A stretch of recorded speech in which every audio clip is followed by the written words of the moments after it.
Okay, so ito po yung topic po natin ngayon na pinamagatan po natin 5 mukha ng mga Hindi pa narcissist o hindi pa tayo tapos sa narcissist, no? So, pastor, ano po ba yung narciss or narcissism o sinasabi ng narciss? Hindi po to si Mang Narciso, no? Nung nagtitinda po ng taho diyan sa may gilid po ng Valenzuela. Hindi po si Mang Narciso to, iba ho to. Okay? Okay, hindi po to gunting, ayan. Okay. Baka kasi may mamalosa po na naman dyan sa comment section, ayan. Alam nyo naman ng mga taga Bride of Christ, karamihan dito, nagmana sa pastor nila, kalug na rin, ayan. Maraming salamat po sa inyong pagtangkilik uli. Kaligayahan ko po magturo po ng salita ng Diyos. Paso hindi po ata recorded. Guys, nire-record ko lang muna ngayon sa OBS. Kasi hindi pa bayad ang ating Google Meet. Charot. Okay. So, patuloy lang ho tayo dun sa ating mga pag-aaral regarding po dito sa sa mga topic po natin. At alam nyo mga kapatid, Pastor, bakit ka ba nagtatopic ng ganyan? Ang layunin ng topic na ito ay para matuto po tayo magpakumbaba. Okay? Masalamin natin ang mga sarili natin. Yun ang purpose. Unahan ko na kayo Kasi baka isipin na naman ng iba nagpapatama na naman ako lagi namang ganyan kapag mayroong issue ang simbahan. Kapag nagtuturo ako, lagi may nagpapatama. Totoo naman ang mga sinasabi ko rito Sabi nagpapatama na naman daw ako. Anong gusto nyong gawin ko? Hindi ako magturo. Aayon ako sa mood ng mga gusto makinig. Tandaan po natin, ang salita ng Diyos ay hindi po yan menu sa restaurant. Napipiliin mo kung ano yung gusto mong kainin. Dito ko dinadala ng Panginoon na magagawa nyo. Diba? ang problema kasi sa mga tao talaga, gusto nila magmanipula. Hindi nyo ako mamanipula, mga kapatid. Nagtuturo lang ako dito. Tsaka gusto ko lumalim kayo. Ano ba ang purpose ng tinuturo ko? Matuto kayo magpakumbaba. At ma-identify nyo yung kayabangan. Ito yung layunin nito. Mananalamin lang tayo, salamin lang naman to. Alamin natin kung narcissist na ba tayo o hindi. Diba? Wala naman nagtuturo ng ganito dito sa Pilipinas Bihira. Ng biblical. Nais ko lang naman matuto kayo. Anong gusto nyo? Lalamya-lamyang preacher. Anong gusto nyo tagapagturo? Yung masyadong disente, hindi makabasag pinggan. Mga kapatid, nasa last day na ho tayo. Si Satanas ngayon ay garapalan na pong tumira. Kaya dapat garapal na rin tayong tumira ngayon. Kung beast mode si Satan, beast mode ka na rin. Beast mode na nga si Satan, tapos gusto niyong turo yung mga yung mga pa-cute. Diyos ko. Bahala kayo kung ayaw niyo makinig dito, doon kayo sa kabilang channel, doon kayo. Sa mga ayaw. Gusto ng mga sugar coating, doon kayo. Hindi naman ako namimilit na makinig kayo dito Kung ayaw niyo dito, di wag. Choice niyo yan. Okay? Basta ako, nagtuturo lang ako dito, ginagampanan ko lang tungkulin ko bilang pastor. Pagpatuloy na natin to mga kapatid Kasi alam nyo si Satanas, ayaw niya nilalantad yung baho niya. Tinitin niyo yung mga topic ko, Laban kay Satanas to itong mga tinuturo ko. Hindi naman to laban sa nagpapatama ako Laban to kay Satanas. Para wag nyong gayahin. Okay? Okay. Sige, Pastor, mainit na naman ang ulo mo. Di ba bati na kayo ni Ate Kaisel niya? Ayan.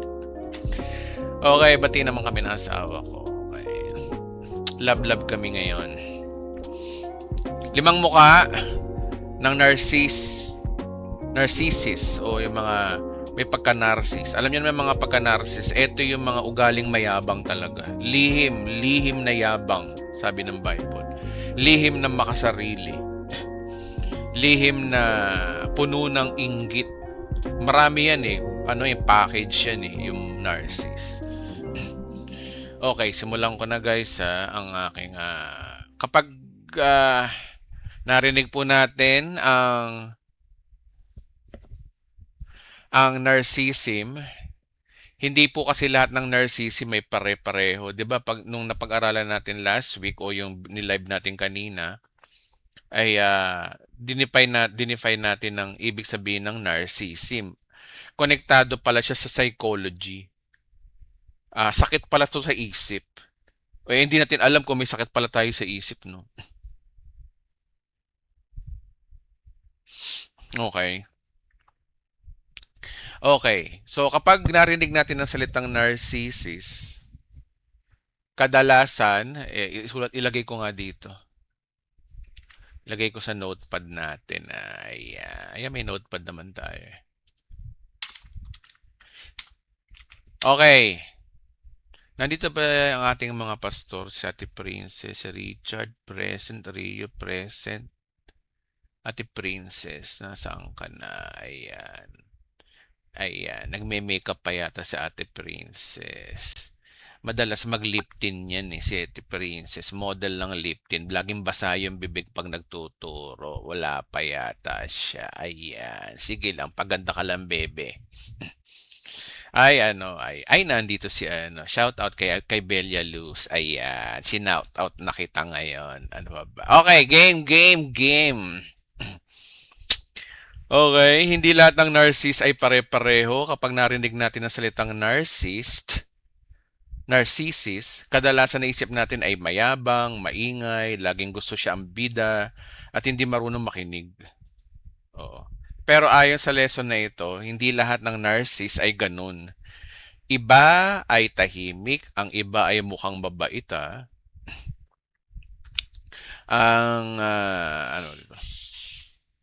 Iba ay tahimik, laging tumutulong, hindi mo agad makikilala ang isang narcissistic behavior sa unang tingin. Wait lang Wait lang guys. Mahal kayo na pusa yun. Mahal. Mahal.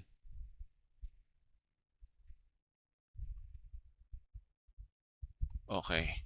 Yung pusa namin nakikipag-away yata. Ayan. Ang iba ay laging tumutulong kaya hindi mo agad nakikilala ang isang narcissistic behavior sa unang tingin. Mas makikilala mo ito na pinanggagalingan ng validation ng isang tao. Ano ba ang kailangan niya para maramdaman na mahalaga siya? Doon mo makikita yung mga pattern. Okay. So, ang pagiging narcissistic o hindi lang po siya yabang, hindi lang po siya yung hindi marunong tumanggap ng pagkakamali. Marami po yan. Tandaan niyo po mga kapatid, no? Pag sinabing narcissism, ito yung manipulation. Meron silang ugali na gusto ka nilang kontrolin sa ugali nila. At iba-iba po yan ang mga manipulation. Guys, manipulation to. Yung bang di mo alam, kontrolado ka na pala ng tao, may pagka-narcissistic. Okay? Ngayon, bigyan ko kayo ng halimbawa, limang tao na may pagka-narcissistic ang ugali, na hindi niya alam na narcissistic din siya, hindi rin niya alam na may sakit din siya, at pwedeng sakit to psychologically rin, pwede rin. Number one, ito yung mga grandiose narcissists. Ano sila? Ano yung grandiose? Ang validation niya ay nanggagaling sa admiration. Yung gusto niya lagi siya yung bida-bida. Gusto niya lagi siya yung hinahangaan. Gusto niyang siya yung pinakamagaling, siya yung pinakamatalino, siya ang pinamakahanga-hanga. Ito talaga, yabang talaga to guys. Hindi sapat na magaling siya. Kailangan ding sabihin ng ibang tao na siya ay pinakamahusay. Laging siya yung talagang pinakasentro. Okay. Ito yung lantaran guys, lantaran manipulative. Kapag may ibang napuri o naging matagumpay, hindi siya komportable. Okay? Guys, tingnan nyo, baka kayo rin to Maring tingin tayo ng tingin sa ibang tao, baka may ugali tayong ganito. Yung bang hindi ka komportable kapag may tagumpay yung iba. Ayan na. Magkakatamaan na tayo rito. Madalas, babawasan niya yung tagumpay ng iba para manatili siyang bida. Ang sentro ng mundo niya ay sa sarili niyang reputasyon. So, ito yung mga grandiose narcissists. Kapag May ibang pinuri, hindi sila komportable, guys. Mm. Kasi gusto nila lagi sila napupuri. Kapag may ibang nagtatagumpay, di totoo yung mga ano niya, yung mga papuri niya pag diriwang, kunwari matutuwa siya. Pero ang totoo nun, hindi siya totoo. Peke, kunwari lang masaya, pero ang totoo nun, inggit na inggit sa'yo. Oh, nakaka-relate ba kayo? Baka ganito ugali nyo o baka may kakilala kayong ganyan. Ayun, narcissistic yun. Di natin alam. Wait lang ah. Kumpleto na ba? Nandito na ba yung pinsan ko? Sayang no. Okay. Sayang yung mga umalis sa Bride of Christ, no? Yung nagtampo lang. Alam nyo kung tutuusin, ang dami na lang namin sa mga pag-aaral dito. Problema kasi sa kanila, one-sided. Sa totoo lang. Pero yung mga nananatili dito, mapalad kayo kasi tinuturo ko na dito, tinuturo na ng Diyos dito yung mga bagay na never heard. Never heard to any pastors. Never heard sa mga ayaw, ano. Tsaka ito kasi, mga kapatid, yung mga tinuturo na dito, talagang ano, talagang perfect humility ng tinuturo ng Diyos sa atin dito sa Bride of Christ. Naalala nyo ba mga kapatid, nung si Jesus Christ sa Last Supper, 'di ba laging may umaalis? Oh. Pinahayag yung covenant nung umalis si Judas kasi hindi siya para dun. So ano na-miss ni Judas, yung covenant, yung prayer niya ni Jesus Christ sa church at saka yung pagbabanal na hapunan. Okay. Ayan. Pastor, may nangyari ba ulit? Ayan. Oo, meron po. May split na naman ang nangyari. Nagkampi-kampihan na naman po sila. Pogi kasi yung umalis. Kaya, ay, joke lang. Ay, tama na nga, tama na. Okay, game. Okay. So, ano to, mga, mag-aaral na lang tayo mga kapatid. One time magkikichismisan din tayo. Okay, grandiose narcissist. Madalas ay babawasan niya yung tagumpay ng iba. Manatili siyang bida. Ay, may kilala kayong ganito? Yung bang estudyante ko lang yun eh. Oh, 'di ba? Dapat sa master niya sila yeah, yung mga ganun tirada, guys. Alam niyo na 'yun, alam niyo na 'yun. Kahit anong topic ang ikuwento niyo, laging nauuwi sa topic, sa kwento niya. Pagkausap niyo to, guys, binabalik niya yung topic sa kanya. Okay? Halimbawa, sa kampanya, kampanya. Halimbawa, may na-promote. Oh, oh. Tapos ikukwento niya rin sarili niya, ako din eh, mabilis din ako na-promote eh. Ganyan din yung nangyari sa akin. Oh, ganyan din sila. No, alimbawa, may na-promote, no. Siya naman ang comment niya, ganyan din yung nangyari sa akin, no, na-promote ako, mabilis din ako na-promote, no, di ba? Siya na naman yung kwento.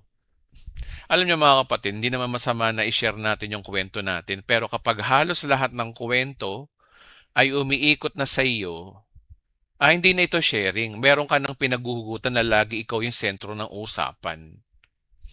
Oh guys, may kilala na kayo? Ayan. Okay. Okay guys, malupit to. Guys, malupit to. Makinig kayo mabuti. Okay, so ano pa? Ayaw niya po ito yung mga grandiose narcissist na to. Ayaw niya ng nalalamangan talaga mga kapatid. Halimbawa kapag yun nga na-promote, anong comment ng isang grandiose narcissist? Ay naku, may backer kasi yan kaya na-promote lang yan. O kaya hindi naman talaga magaling yan eh, na tsambahan lang. O yeah. Mga bitter. Bitter siya. Ay, hindi naman na nagpapastor yan, hindi naman nag-aral yan, hindi naman tapos yan ng ano. Yan si Princess di naman karapat dapat maging assistant pastor yan. Kulang ang pinag-aralan. Ayan. No, yan mga narcissist guys. Narcissist yan. Grandiose narcissist yan, yabang ang loob. Punong-puno siya lang inggit. Yun yung tinatawag na tawag dito. Mental therapy ang kailangan sa kanila, guys. Dito, guys, sakit to. Kala nyo, ano lang to? Ugali. Sakit yan.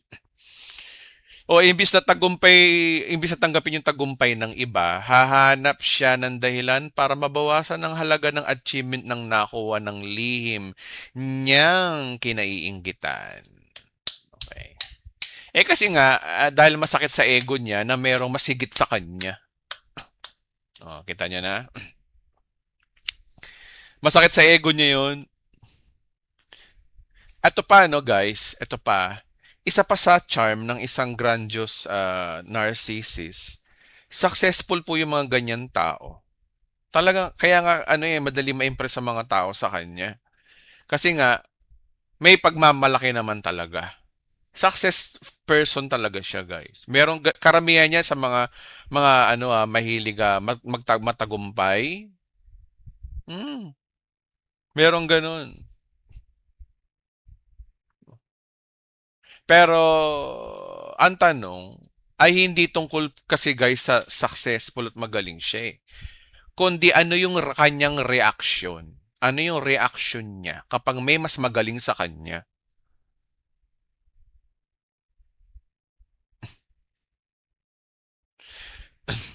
Oh, ano yung reaksyon niya kapag nakita niya na may umaangat, may rising star na naangasan siya. Halimbawa, sikat kang pastor, no? Sikat kang pastor. Tapos may inimbitahan kang pastor. Nung may nagkamaya naman, mas marami nagpa-picture sa kanya kasa sa'yo. Ikaw yung pastor dun. O ano na, ayan na, patay. Diyan na nag-a-arise yung mga grandiose narcissist. Okay, ganyan sila. Ang mahalaga dito paano siya kumilos kapag merong mas magaling sa kanya. Kita nyo na? Kapag may tumututol lalo sa opinion niya, pag may opinion siya tapos may tumututol, ano yung reaction niya? Pag may kinokorek siya, no? Ano yung reaction niya? O, kita nyo na.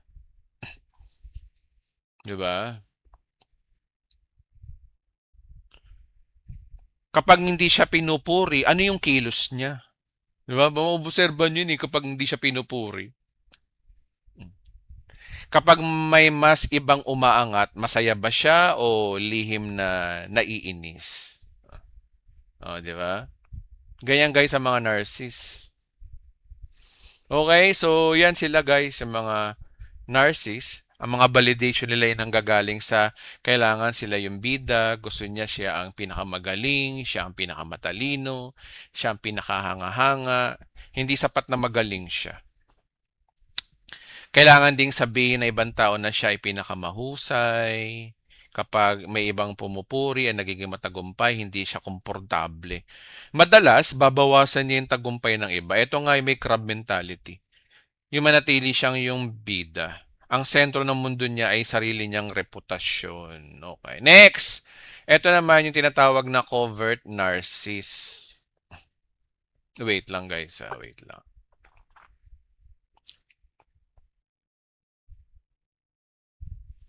Iba naman yung covert narcissist. Ang validation niya ay nanggagaling sa pity o awa. Ito baligtad to guys, iba naman to. Hindi siya maingay mga kapatid. Hindi siya yung hambog. Madalas ngang mukhang mabait at mahiyain. Ito guys, mahiyain to. Hindi mo mahalata, narcissist pala. Pag sinabi yung narcissist, manipulative, minamanipulate ka. Aloof ka. 'Di ba sa grandiose narcissist, kailangan siya ang bida. Kaya tuloy manipulative ka, nakokontrol ka niya, na dapat kapag nagkukwento ka, laging papuri sa kanya. At kapag nagkamali ka, re-reject ka, persecuted ka. No, yun yung una. Pangalawa, another manipulation to guys. Yung nanggagaling to sa awa o sa self-pity na sinasabi. Teka lang mga kapatid.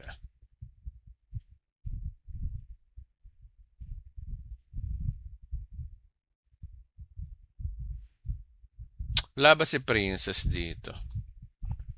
Sige na nga, makikita naman kami bukas nun. Ayan. Bibigyan namin siya ni Kaisel ng ng sapatos na high heels.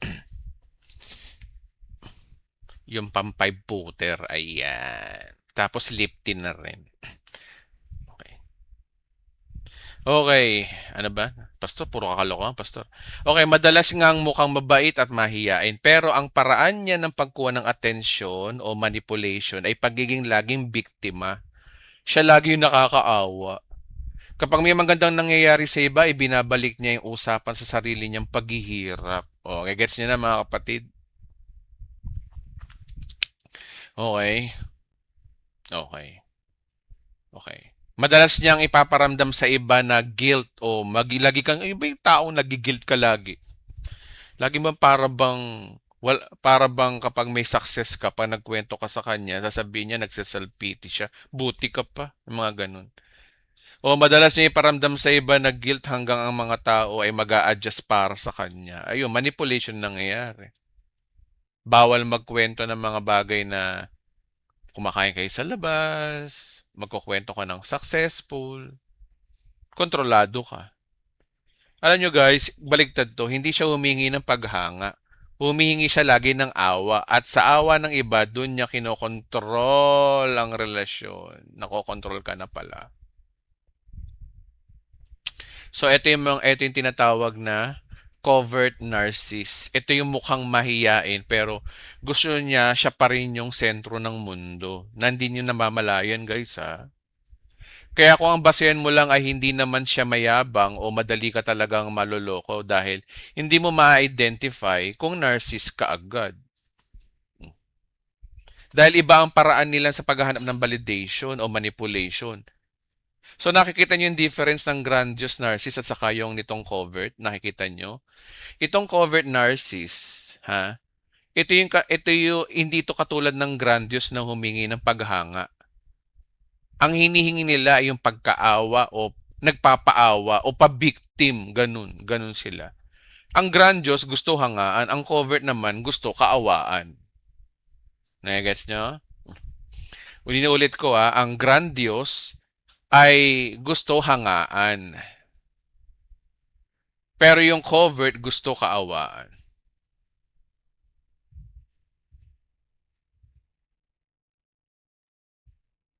Okay, okay. Ako ba yan pero hindi haha, baka hindi naman, nag-aaral lang tayo mga kapatid. Nag-aaral lang tayo. Kasi psychology to eh. Psychology kasi to mga kapatid. Okay. So, yun ang pagkakaiba nila. Ang grandiose kapag may magandang nangyayari sa ibang tao, imbis na, alam nyo guys, imbis na maging masaya sila, hindi siya masaya. Yun ang grandiose. Pero sisiraan niya yung mga taong nagtatagumpay at ibababa niya yung value ng achievement nila. Pero pagdating dito sa covert, sa covert, nagpapaawa yung mga yan. Imbis na maging masaya, bigla nilang ibabalik yung usapin sa sarili nilang paghihirap. Sabi nila, buti ka pa. Ako kasi malas talaga eh. Walang nakakaintindi sa akin. Lagi na lang ako napag-iiwanan. Ayan. Buti ka pa, nakapagtapos ng college ako. Wala akong pinag-aralan, kaya gantong ugali ko eh. Oh, di ba? Oh, di ba? Ano pa? Sa umpisa, maisip mong kawawa naman sila, guys. Sa umpisa lang At ikaw bilang mabuting tao, syempre, natural lang na gusto mo siyang tulungan o gusto mo siyang pasayahin. Pero habang tumatagal, mapapansin mo na parang walang katapusan ng kanilang pagiging pabiktim. Lagi na lang ganun. Palaging may kontra sa mundo nila. May mga tao naman na talagang totoong dumadaan sa napakahirap na buhay, guys. Lahat tayo may pinagdadaanan. At nararapat lang na tulungan sila. Pero iba yung ginagawa ng covert narcissist. Halos lahat ng kwento may kontrabida sa buhay nila. Lagi may kalaban, lagi may kontrabida. Limbawa, yung boss niya masama. Yung dati niyang partner o ex-wife niya o ex-husband o I don't know, masama. Siya mabuti, siya laging ganun, siya yung kawawa. Yung pamilya hindi siya naiintindihan, laging ganun siya sabi. Yung mga kaibigan niya naiinggit daw sa kanya. Yun lang lagi mo naririnig mo sa kanya eh. Kapag nakinig ka sa kanyang kwento tungkol dyan, na ganyan, parang iisang tao na lang ang walang pagkakamali. At siya yun. Pero ang problema kapag halos lahat ng tao sa paligid niya ay mali at siya lang ang laging inosente, biktima, diyan ka mag-a-analyze. Mapapansin mo yung pattern niya. Puro siya guilt sa ibang tao at sa'yo. Kaya kapag nagkwento ka sa kanya ng mga bagay na success, parang maano ka maaaluf ka. Ay buti ka pa ako, hindi ako, pasensya ka na, hindi ako ganyan. Ganon sila. Hindi kasi ako ganon. Ay mabuti ka pa na may bahay, ako ay may problema kasi sa akin, wala akong bahay. Ay buti ka pa may tsura ka, no? Ako kasi pangit kasi ko, wala nag-aagos sa akin. Ikaw siguro ganun kasi nararanasan mo, ako kasi hindi ganun. Guys, ganyan ng mga narcissist. Covert narcissist yan guys, ha? Baligtad yan. Okay. Naiintindihan ba natin guys? Okay. Okay, kung ganyan tayo, may pagkaano, bawas-bawasan nyo na yan. Mamaya may salita ng Diyos tayong pag-uusapan. Number 3, communal narcissist. Ano tong communal? Guys, tong communal, hindi to yung ano yung meron kang communal sa pisngi o sa paa kapag layasin ka. Hindi yun yung communal ha. Okay. Hindi yung kulay itim na dot sa balat mo ha. Okay. Yung communal. Nunal pala. Ay, yan. Nunal pala. Tama. So, magkatunog kasi sila. Sorry na. Sorry. Okay. Okay. Commun, commu- communal narcissist. Ang manipulation niya ay nanggagaling sa mabuting tao. Dadaanin kanya sa kabutihan, guys. Ito ang pinakamahirap makilala na magiging madalas siyang aktibo sa pagtulong, charity, ayan. Matulungin to guys, matulungin to guys. Ano ba? Outreach, volunteer, work, o anumang gawaing mabuti. Ang pagtulong mismo ay hindi masama. Ang tanong ay, bakit siya tumutulong? O, di ba? Kapag walang pumuri, wala bang problema? Di ba? Kapag walang Facebook post, tutulong pa ba rin ba siya? Yun ang tanong dun eh. Oh, mahilig magpautang. Ayan. Ayan. Ay, nako. Ayan. Oh, mahilig tumulong. Ano yung whistle? Ano yung whistle, kapatid? Sorry. Oh, basta ano, kapag hindi siya napasalamatan, masaya pa rin ba siya? Yun ang tanong. Di ba? Tumutulong ka, no? Ang tanong, paano pag di ka napasalamatan, masaya ka ba? Ano pa ba? Ang communal narcissist ay ginagamit ang kabutihan bilang paraan para makuha ang paghanga at utang na loob ng ibang tao. Dadaanin ka sa utang na loob, guys. Gets niyo na? Kapag hindi siya na-recognize, doon lumalabas yung sama ng loob, doon siya nagiging bitter. Ang kabutihan ay nagiging puhunan para makontrol ang iba. Yan, delikado to guys. Di nyo alam, utang na loob, kontrolado na kayo. Ayaw mo na, nung una, ayaw mo sa taong yun. Nung nagkaroon ka ng utang na loob, binespren mo na. Kahit na nakakainis siya. Kasi, bakit? May utang na loob ka. Kita nyo na?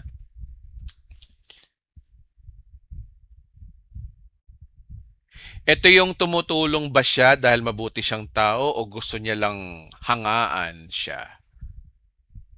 Kung merong narcissist na pinakamahirap pagdudahan ay isa na ito guys, itong communal narcissist. Dahil kung ang grandiose narcissist ay gustong purihin sa kanyang tagumpay at ang covert narcissist naman ay gusto siyang kaawaan, ang communal narcissist naman ay gustong hangaan dahil sa kanyang kabutihan. Okay. Dadaanin nga. Kaya ingat kayo sa mga taong mabuti, hindi nyo alam, tinataniman na pala kayo ng manipulation. Balang araw ko kontrolin pala kayo. Ba't siya bigay ng bigay sa akin? Bakit ang bait-bait niya sa akin?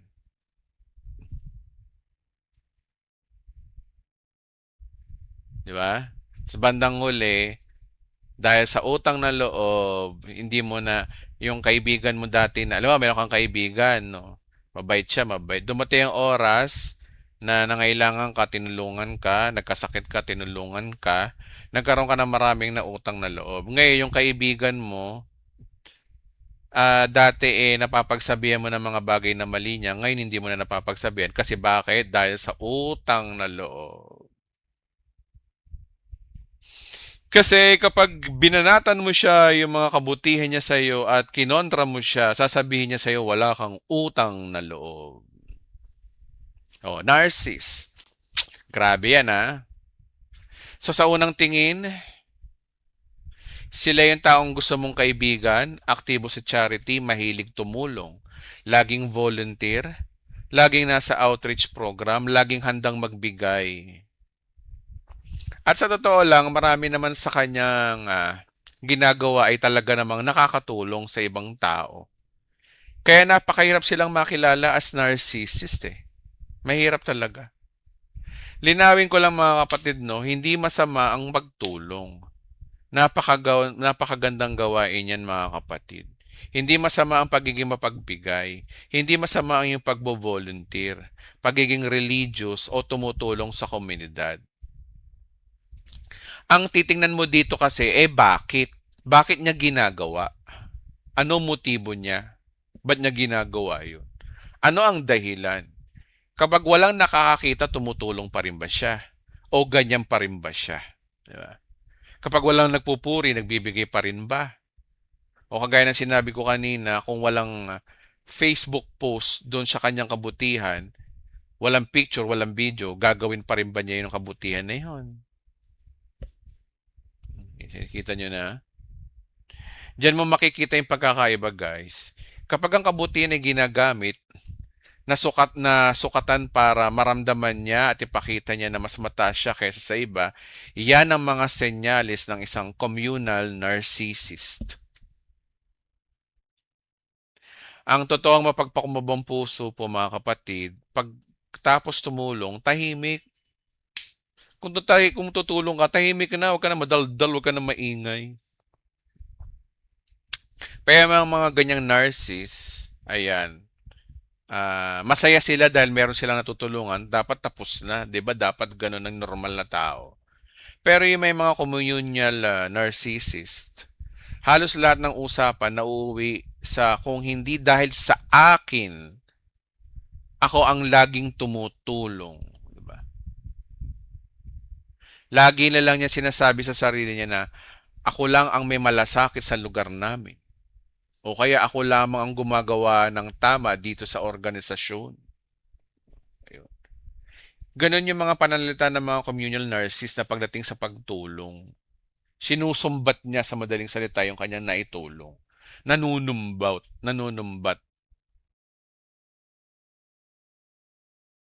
Kapag nagkamali ka, susumbatan ka. Kundi dahil sa akin, hindi ka naman nakapag-aaral eh. Ginawa ko lahat ng makakaya ko para igapang kayong magkakapatid. Tapos ganyan na igaganto mo sa akin. Pagsasabihan mo ko na dapat walang bawang ang adobo ko.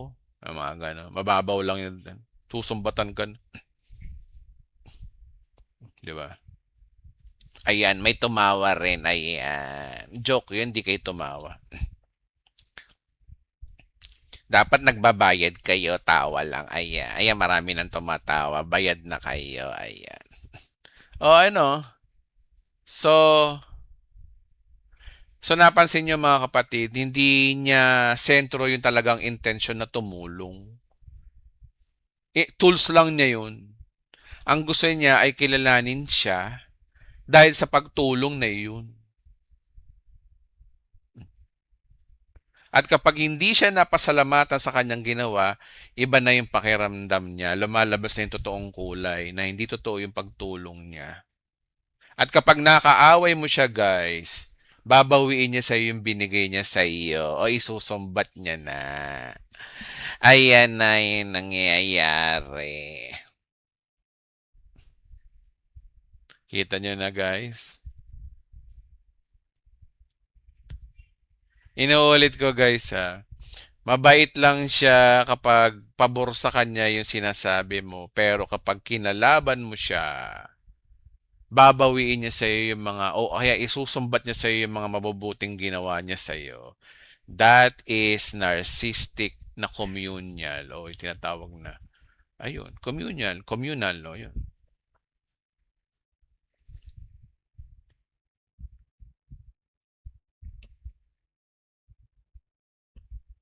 At kapag hindi siya napasalamatan sa kanyang ginawa, yun nga, iba yung pakiramdam niya. Lumalamig yan, nagagalit yan, o kaya naman, hindi na yan namamansin. Hindi kanya napapansin yung balang araw. At paulit-ulit niyang babanggitin ang lahat ng mga naitulong niya noon. Eh, ako nakapag-aral dyan. Ay, ako tumulong dyan nung walang-wala yan, ano? Mga ganun tirado. Oh. Ay, ako lagi naandyan pag kailangan niya, dati. So, napapansin nyo guys, hindi na tungkol doon sa pagtulong ang kanyang sinasabi. Nagiging utang na loob na ito nung taong tinutulungan niya. At ang kabutihan na ginawa niya, ginagamit niya para makontrol yung taong tinutulungan. O, kita nyo na? Kapag kinontra mo ang kanyang eto guys anong mangyayari sa iyo guys kapag kinontra mo yung mga mayroong communal narcissist? Alam nyo kung anong mangyayari sa inyo mga kapatid kapag kinontra niyo yung mga taong yan? Ikaw yung mapapasama. Oh, bakit? Kasi isasagot sa'yo ng mga tao, ano siya? Hindi imposible. Napakabait nga niyan. Lagi nga yan tumutulong. Malaki nga na itulong din sa akin yan. Eh. Paano mo sasabihin ganyan ng ugali niya? O, di ba?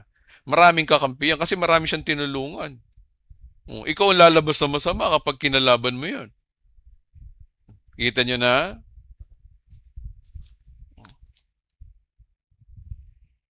Kita nyo na guys? Consequence?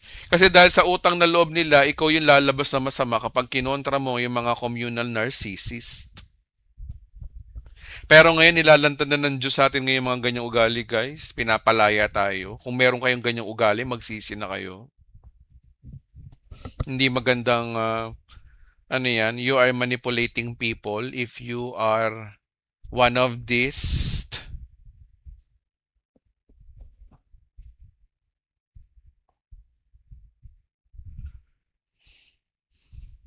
Hmm. At syempre, at dahil maganda ang reputasyon niya, ikaw yung mapapasama kung ikaw ay may sinabing masama tungkol sa kanya. Kung ikaw yung asawa o kapartner, halimbawa, no, ikaw pa yung lalabas sa parang walang utang na loob. Ikaw pa yung pagdududahan. Asawa ko lang ang minamanipulate ko, pastor. Okay lang po ba yun? Hindi, syempre, hindi okay yung kapatid. Dapat sa buhay mag-asawa, may freedom. Okay, next. Malignant. Ito malupit to. Malignant narcissist.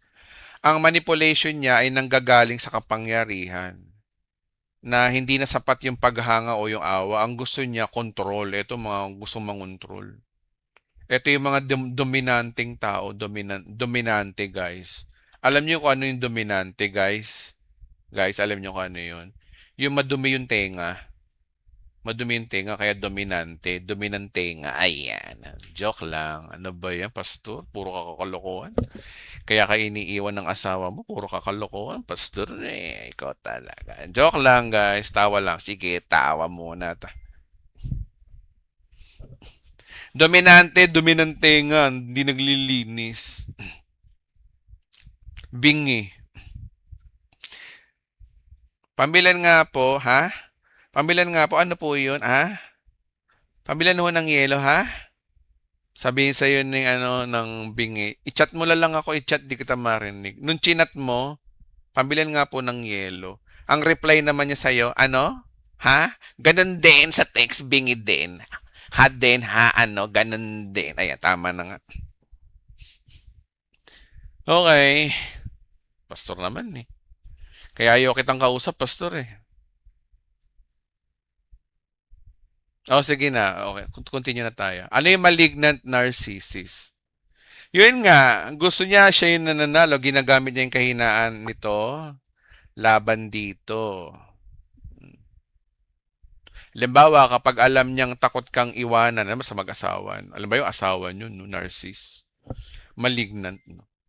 Yun ang panakot niya, iiwan kita pag hindi ka tumino, di ba? Kapag alam niyang may insecurities ka at nakita niyang takot ka, yun yung pang-aatake niya sa iyo. Tawag doon, malignant narcissist na yun.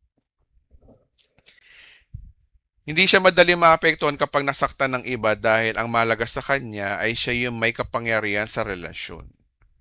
Alam niya na natakot ka, na iwan ka niya. So, ang gagamitin niya sa iyo yun kapag mag-aaway kayo. Lagi niyang panakot na, ano, aalis na lang ako, iiwan na kita. Yan, mga ganun. Dahil alam niyang takot ka eh, naiwan ka niya. So, yan ang gagamitin niya. Ang tawag po dyan, mga malignant narcissist.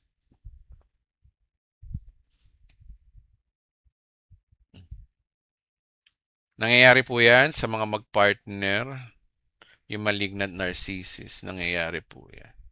Ikalima naman ay yung cerebral narcissist. Ito pala yun, sorry. Ang manipulation niya ay nanggagaling sa intelligence. Ito naman guys, meron naman ganito.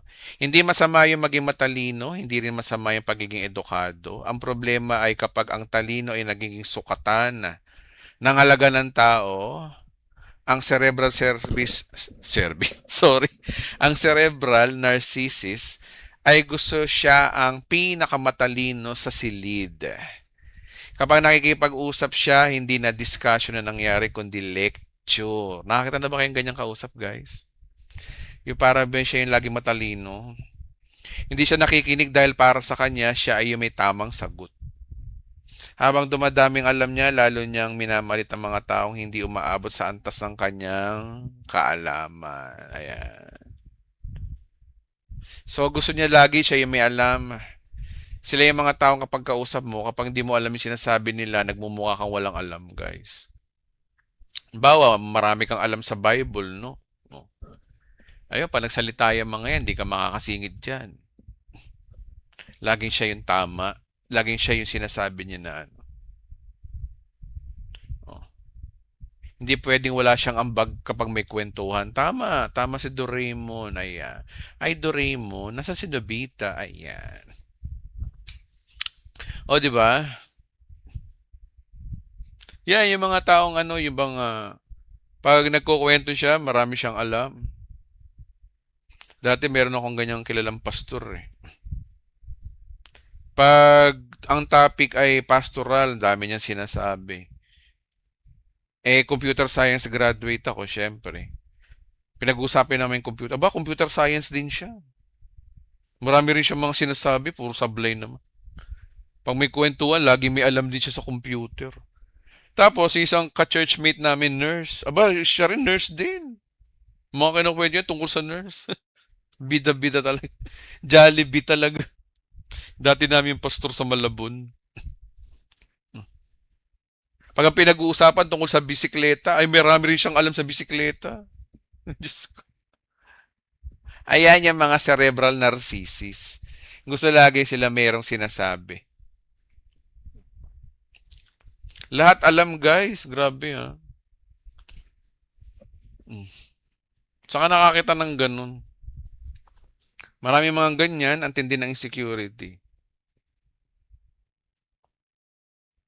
So, ano a big idea dito mga kapatid? Ngayon, napapansin nyo na kahit magkakaiba ang limang uri ng narcissistic patterns na ito, iisa yung ugat nila. Lahat sila ay naghahanap lagi ng tinatawag na manipulation sa maling lugar. Nangongontrol sila.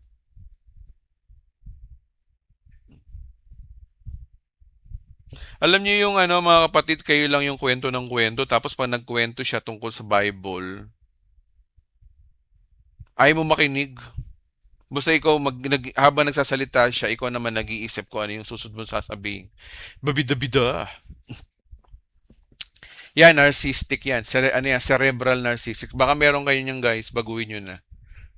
Ang sekreto lang dyan, kung marami tayong alam, makinig tayo. Listen. Kaya nga dalawa yung tenga natin, isa ang bibig natin eh. Kasi ibig sabihin, dalawang beses tayo makikinig sa tao. Isang magandang mannerism, isang magandang ugali at ethics, yung mga taong marunong makinig.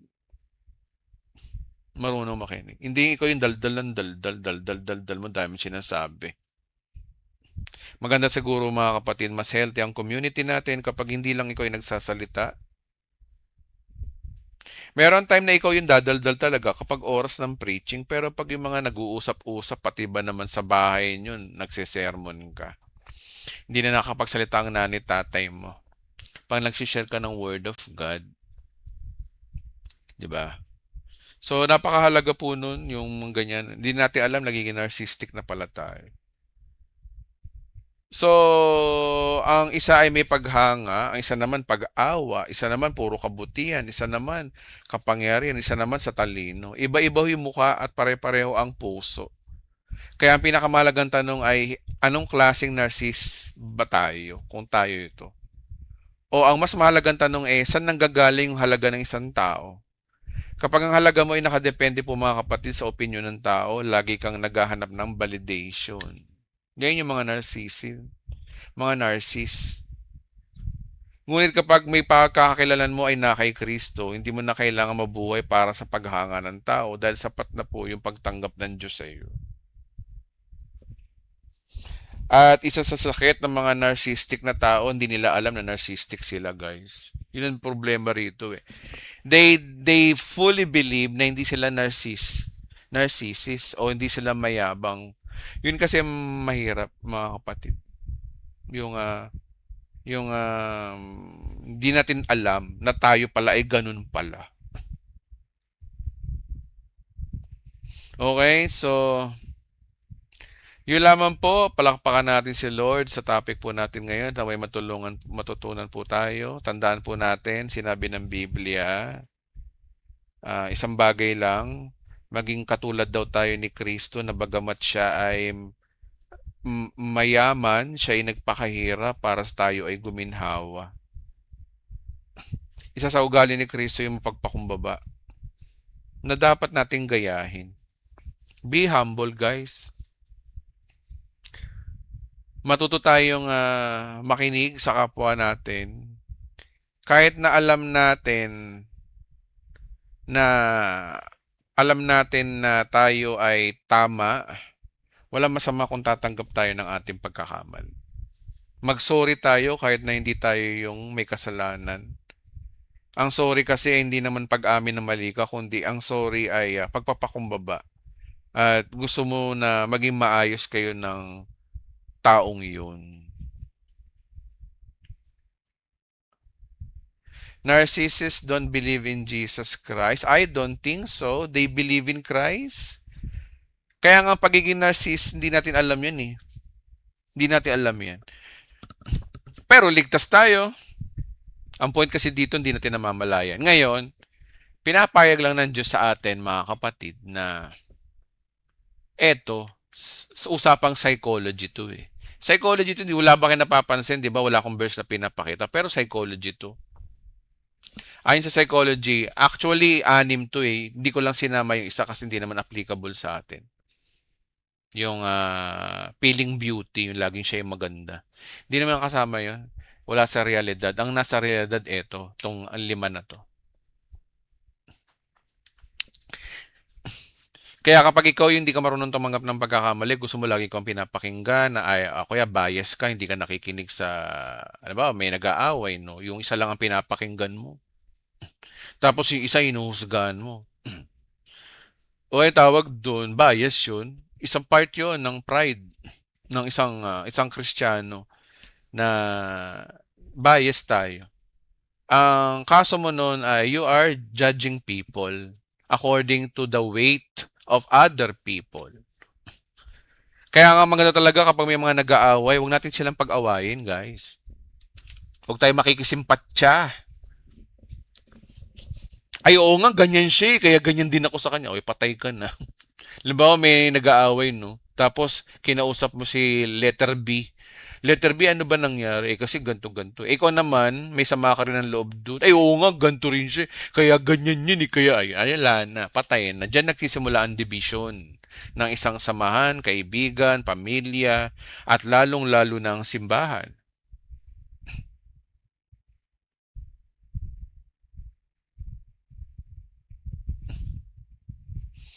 Kaya mga kapatid, it's time to be matured. Dito sa Bride of Christ, kaya ganito ang mga turo ko. Kasi tinuturuan tayo ng Panginoon, tinuturuan ko rin kayo na magpakumbaba. Ma-analyze natin kung saan tayo. Manalamin. Alam ko masakit 'tong mga pinag-aaralan natin. Hindi pwedeng lagi lang puro tayo salvation. Alam na natin yung salvation, guys. Paulit-ulit na lang yung salvation na yun, eh. Hindi na tayo nagmamatured. Kaya yung iba rito nag-alisan kasi ayaw nila ng gantong turo, ayaw nila na mag-matured. Stagnant na sila sa salvation, puro salvation. Alam niyo, hindi masama ang salvation, dapat yan talaga ang purpose ng pangangaral. Pero we are in community. Responsibilidad ng isang pastor na magturo. Bakit iisipin niyo nagpapatama yung pastor? Ano ba naman mga klasik, mga kapatid? Kaya nananampalataya ako, nagpapasalamat ako sa Panginoon, yung mga natitira dito sa Bride of Christ, yung mga marunong tumanggap ng kanilang pagkakamali, nandito sila. Yung mga hindi marunong tumanggap ng pagkakamali talaga, umaalis talaga. Kasi dito sa Bride of Christ, dito sa church natin, talagang i-identify dito, tatanggalin talaga ninyo, suhubaran ng Diyos yung yabang mo. Itutuwid tayo ng Panginoon dito. Kasi yun ang pinapadala ng Panginoon sa atin. Bakit ako ba to? Ako nga di ba? Nagmamalaki ba ako? Sinasabi ko nga sa inyo, marami rin akong kahinaan. So anong ano natin, anong goal ng church natin? Ang goal ng church natin, magkaroon tayo ng perfect humility talaga sa kapwa natin.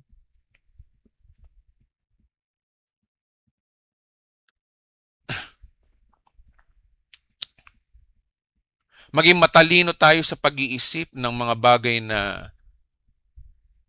Tsaka ito pa, no, yung gusto kong alisin dito sa Bride of Christ, yung mga naniniwala sa mga sabi-sabi. Chismis-chismis, Diyos ko Lord.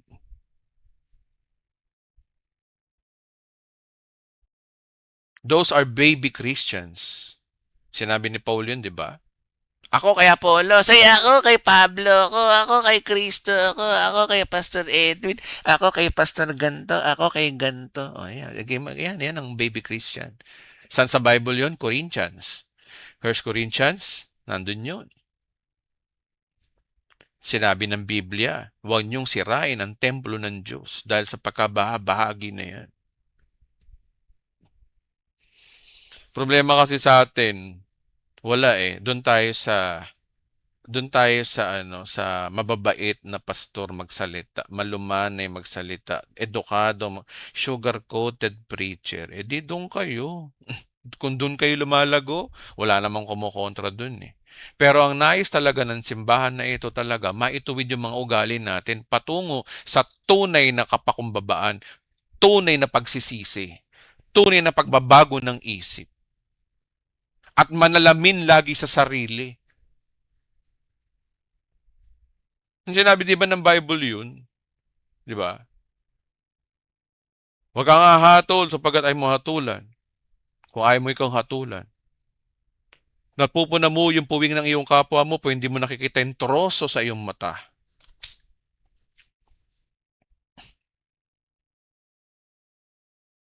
Sana ganon ka rin, pastor. Oo naman, si Lorraine Pixon.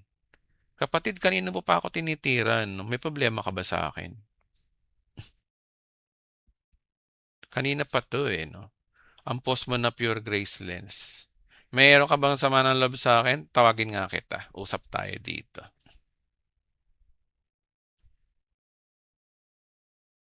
Wala ikaw Sige lang, okay lang.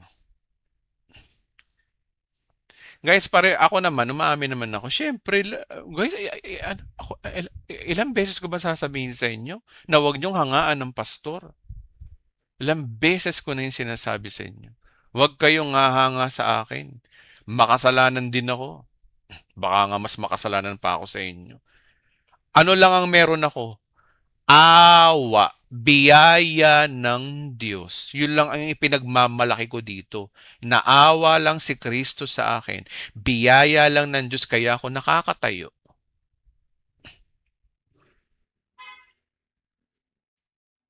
Naawa lang ang Panginoon sa akin kaya ako nakakatayo. So sana mga kapatid, pare-pareho tayo ng page na dapat anumang meron tayo ngayon, naawa lang ang Diyos sa atin. Naawa lang siya. Mabuhay tayo sa biyaya. Kaya nga 'di ba kinokontra ko yung mga turo na ano ba yung mga turo ng iba na Umiwas daw sa kasalanan. Alam niyo mga kapatid, alam na alam niyo naman sa Bride of Christ na hindi ko tino-tolerate ang kasalanan. Pero bakit ba laging ang tingin ng iba sa akin ay ano daw ako, yung abuser daw ako? Bakit gano'n? Lagi na lang gano'n. Ever since na nagturo ko 2022, lagi ang tingin sa akin abuser. Kasi mga kapatid, napapansin niyo ba sa akin? Gusto ko kayong dalin kay Christ. Gusto ko kayong dalin sa biyaya. Hindi dun sa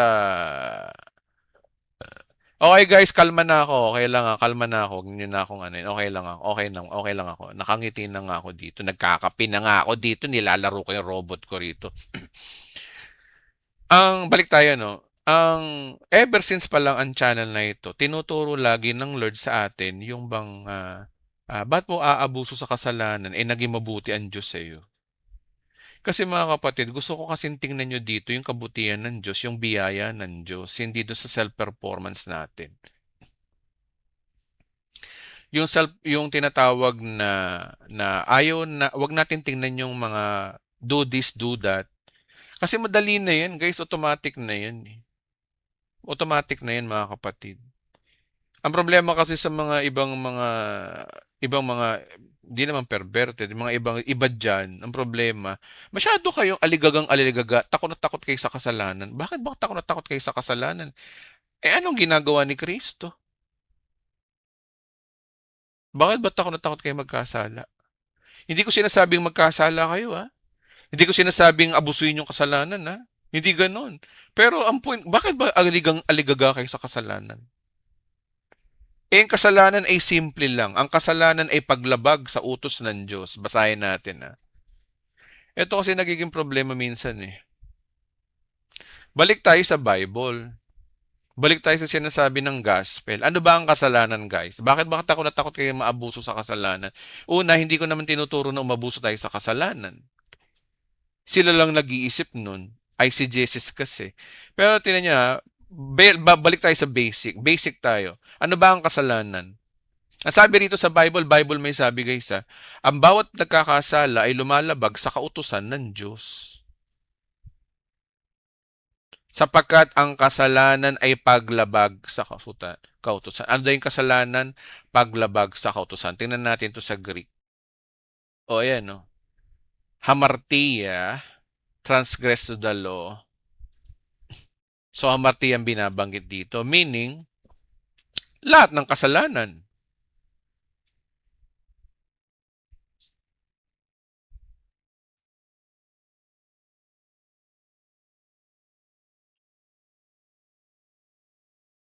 Okay? So, ibig sabihin mga kapatid, ang kasalanan pala nagsisimula kapag may kautusan. Naiintindihan niyo mga kapatid? Ang kasalanan nagsisimula yan kapag may kautusan. At sinabi rin sa Romans chapter 10, alam naman natin 'to, 'di ba? Romans chapter 10 verse 4, sapagkat si Kristo ang dito tayo sa English. Sabi diyan, no, for Christ is the end of the law for righteousness to everyone that believe. Righteous ka na dahil tinapusan ni Kristo ang law. Bakit tayo natatakot sa kasalanan, mga kapatid? Kung tutuusin, ang kasalanan natin, tinapusan ni Kristo yun. Bakit ba takot kayo magkasala? Dapat matakot kayo magkasala sa kapwa-tao. Pero sa Diyos, wala na. Kasi binayaran na nga ni Kristo yung mga future sins natin, magpakailanman. Ba't kayo natatakot? Dapat matakot kayo sa tao. Pero yung Diyos, hindi kayo dapat matakot doon dahil pinatawad na nga tayo, eh. May ano na, may karampatang kapatawaran na ho sa atin. Ba't ba aligagang-aligaga kayo na umiwas sa kasalanan? Ang tanong, kaya nyo bang umiwas sa kasalanan? Kaya ba?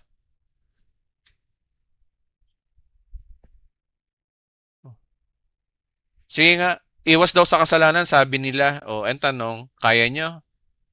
Sige nga, kaya nyo hindi magkasala? Siguraduhin nyo na hindi kayo magkakasala, Ang tinuturo kasi ng Biblia, mga kapatid, magpakumbaba tayo sa biyaya ng Diyos. Saan yon? Titus. Dito tayo dapat. Titus 2:11.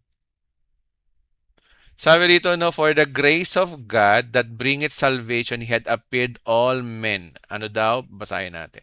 Sapagkat nahayag ang kagandaang loob ng Diyos. Anong topic dito? Biyaya. Tingnan natin sa ibang version. Biyaya. Ayan na, biyaya. Biyaya. Di ba? So, ano ang basic ng salvation? Ayan. Ng Diyos na nagdudulot ng kaligtasan sa tao. So, ito ang nagtuturo sa atin. Sino yung nagtuturo? Sino yung nagtuturo? Nagtuturo yung kagandahang loob ng Diyos na nagdulot ng kaligtasan.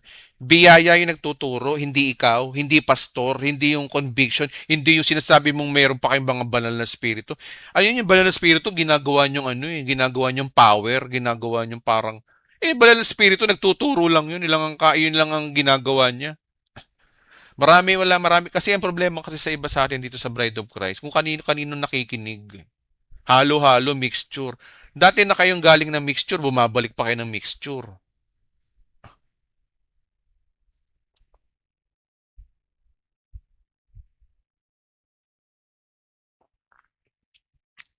Okay? So ano nagtuturo para magbago tayo? Effort ba natin? Hindi, biyaya nga ng Diyos eh. Ayan, no? So, ano ibig sabihin, Pastor Eben? Gusto kong dalhin kayo sa biyaya. Dalhin kayo doon. Kay Kristo ko kayo dinadala, mga kapatid. Na umasa kayo sa biyaya ng Diyos na malalampasan nyo yung mga kasalanan na yun, maiiwasan nyo yan ng walang bahid ng performance.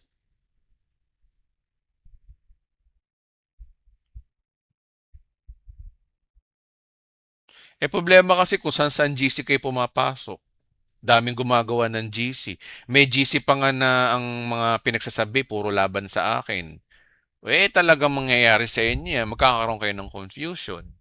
Alam niyo naman ako, maraming galit din sa akin. Di ba, mga kapatid? Dapat maintindihan nyo, tingin kayo sa tinuturo, hindi sa nagtuturo. Tingin kayo dito, mensahe ng Diyos ang tingnan natin. Na ang nagbabago ang dahilan para ilayo ka ng Diyos sa kasalanan ay yung biyaya niya. Oh. Pastor, ano yung mga verse na umiwas daw tayo sa kasalanan? Of course, payo yun. Pero hindi para maligtas, hindi para malayo sa Diyos, kundi payo yun para magkaroon ka ng maayos na relasyon sa kapwa mo.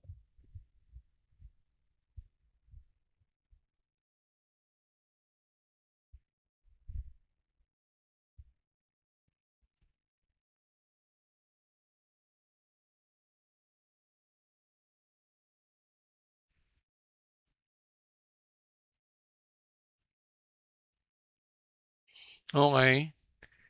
So, ano ang big idea, mga kapatid? Hindi ako sang-ayon doon sa sinasabi niyo na umiwas daw sa kasalanan. Una, hindi mo kayang umiwas sa kasalanan. Dapat tumingin ka doon sa biyaya ng Diyos.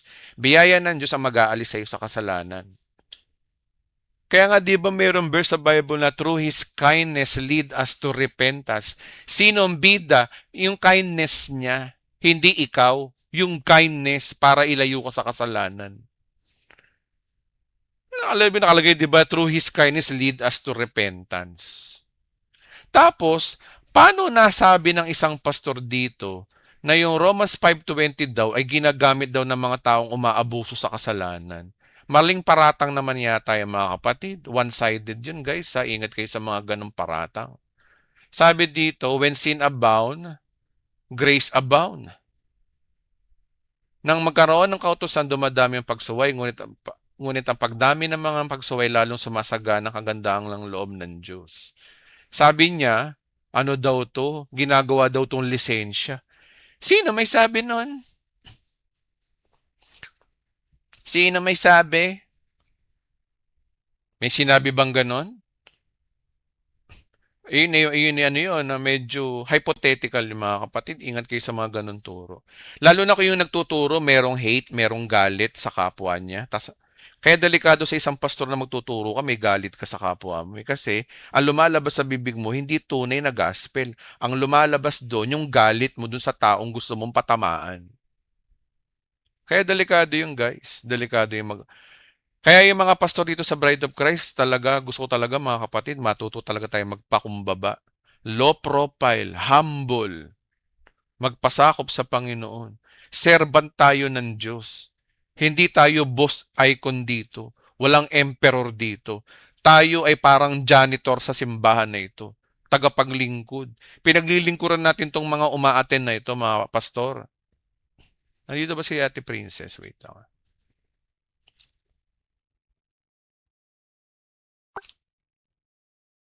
Ate Princess, nandiyan ka ba? O sige, okay lang. Nandito naman si Pastor Richard, Brother Rio. Okay, Pastor Rio. Yan yung mga pastor dito. Ang motivation sa kanila, hindi tayo payabangan dito, hindi tayo patalinuhan dito. Dapat tayo maglingkod tayo, mag-serve tayo sa mga tao, sa mga kayo mga nakikinig. Nandito kami para paglingkuran kayo, hindi para magmalaki sa inyo. Okay? So mga kapatid, ano na, it's time for healing. Tama na yung mga sama-sama ng loob. Kung ano man yung mga nagawa ko nun sa inyo, kung meron ako mga nasabi sa inyo na masakit para sa inyo, ay ako na humingi ng dispensa sa inyo. Sorry na po mga kapatid. Kung meron ako mga nasabi na hindi nyo nagustuhan, sorry na po. Patawad na po. Bangon na ho tayo. Ah, nahahadlangan yung pag-aaral natin eh. Tuwan-tuwa yung, kung totoong may demonyo talaga, tuwan-tuwa yung demonyo kung ibig sabihin, sabi ng mga perverted. Tama na mga kapatid. Ano na? Yung may mga sama ng loob sa akin dito, patawarin nyo na yung pastor nyo. Nagsosorry na yung pastor nyo. Give up na ako. Tama na. Mag-unawaan na lang tayo. Magtulungan na lang tayo. Mag-aral na lang tayo. Huwag na kayong tumingin sa akin. Tingnan nyo na lang yung tinuturo ng simbahan na ito. Kasi ang layo nilang naman ng simbahan na ito, magturo. Okay.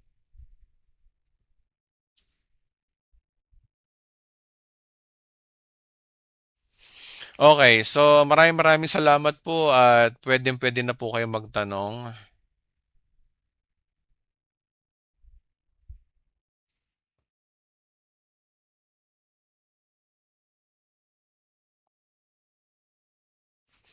Sige po, yung mga gusto magtanong po ay magsalita.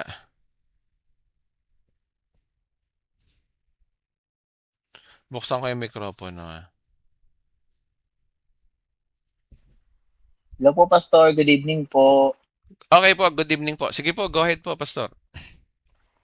Ang question ko po kasi is related po dito sa pinag-aralan natin. Ito po bang limang mukha na ito ng narcissist na tao itong limang mukha na to, nag-o-overlap po kaya siya? Paano ibig niyo sabihin nag-o-overlap? Pastor, alimbawa po, yung cerebral narcissist. So yung taong yon, diagnose siya na meron siyang cerebral narcissist, pero meron siyang side na may pagka-communal narcissist siya.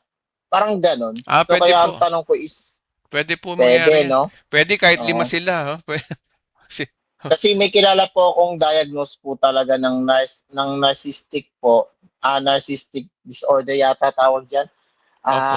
Dati ko pong kaklase sa college po. Mm. Ah, base dito sa mga na ano ko po na napag-aralan po natin dito, nag-overlap po yung tatlong mukha. So kaya may comment ako diyan kanina na nakakatatlo na siya. Sabi ko, nag-overlap pala. Kaya gusto ko lang nilawin, Pastor, kung talagang pwede siya mag-overlap. Opo, ano po kasi yan parang substances. Pwedeng merong iisang tao, merong ganyan lahat. Pwede rin po yun. Kaya niya magpanggap na ano siya, na mayabang siya. Pwede kunwari, dadaanin kanya sa papakumbaba. Depende yan sa sa kaharap niyang tao siguro. Puwede rin 'yan, yung limang 'yan kaya niyang ipakita sa iisang mukha lang pero depende kung sino yung kaharap niyang tao, kaya niya 'yun. Ang problema hindi niya alam na narcissist siya, pero nagagawa niya 'yun. Merong gano'n. Kasi ano na 'yan, sakit kasi 'yan, eh. Sakit ng, meron siyang ano, psychology talaga ang gumagamot diyan.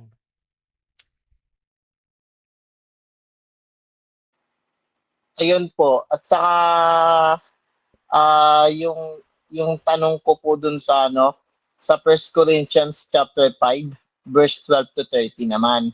Pagdating sa paghatol. Kasi hindi ko po magets kung anong paghatol po yun. Kasi ah meron po kasi nag-send sa akin privately ng ganong verse at hindi ko naman na siya nagawang itanong kung anong ibig sabihin nun. So pero alam ko po na may kinalaman siya sa issue na kung saan meron akong alam. So ang iniisip ko, ano bang paghatol ang ibig niyang sabihin? Na kailangan ko bang hatulan yung tao na nagkamali ka, dapat humingi ka ng sorry, ganun ba? So, Pastor, bigyan niyo nga po ako ng ano, ng perception po ninyo pagdating po sa Second Corinthians chapter 5 verse 12 to 13. Kasi alam ko po yung exegetical nun eh. Pero kung i-apply po siya sa atin, which is tayo po mga recipient ng Second Ephesians Corinthians report, chapter ano fi po? Second Corinthians 5 ano po? Yes po. 12 to 13 po. Okay. Ano tanong mo ulit dito? Sorry. Okay lang po, Pastor. Kung ano po yung perception niyo po dito pagdating sa salitang paghatol. Paghatol. Okay, wait lang. Ba't kaya na mayroon talaga mga toxic people, 'no? May nakakapasok ditong gano'n. Hindi mo maintindihan sila, 'no? Hindi nila alam na ano sila, hindi nila alam na ang ministry nila hindi ministry ng ano, ng diablo yung ginagawa nila, nanggugol rito sa group page. Sige po Paytas, last attend ko na po. Eh di last attend mo na, sige ba follow your dream. May mga talagang taong ganito 'no, mga ano, mga masasamang mga ugali. Laki ng mga pinagdadaanan 'tong mga taon 'to. Akala nila galing sa Diyos yung ginagawa nila. Makikinig manatili lang po ako sa gusto kong makinig. Hayos daming asungot. Tingnan mo ugali nito. Oo, mga ano yan, mga sinasaniban niya ng mga kung ano-ano mga espiritu. Hindi nila alam. Kala nila sa Diyos yung ginagawa nila. Ayan yun na guys, kung napansin niyo mga ganyan tao, mga ano talaga yung mga yan. Mga ano, mga ewan, bahala sila sa buhay nila. Okay, yung regarding do sa tinutukoy mo na Second Corinthians 5:12-13, walang salitang paghatol o judgment o condemnation sa mismong verse na iyon. Kasi kung babasahin natin, no, 2 Corinthians, basahin nga natin by exegesis. 2 Corinthians chapter 5 verse 12. Hindi dahil sa nais namin pinagmalaki muli sa inyo ang aming sarili, kundi nais namin bigyan kayo ng dahilan na kami maipagmalaki ninyo nang sa gaya masagot ninyo ang mga taong walang Excuse me po, Pastor. Ano po sa First Corinthians po, baka mali ako na nasabi, First Corinthians chapter 5 verse 12 to 13 po. Okay, wait lang. First Corinthians Sorry chapter po, sorry 5 po. verse 12. Wait lang ah.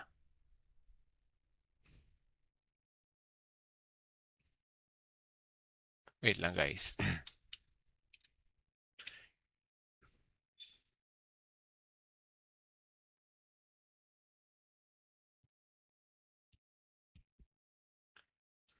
Kung sa bagay ay wala akong karapatang humatol sa mga hindi Kristiyano. Ang Diyos ang hahatol sa kanila.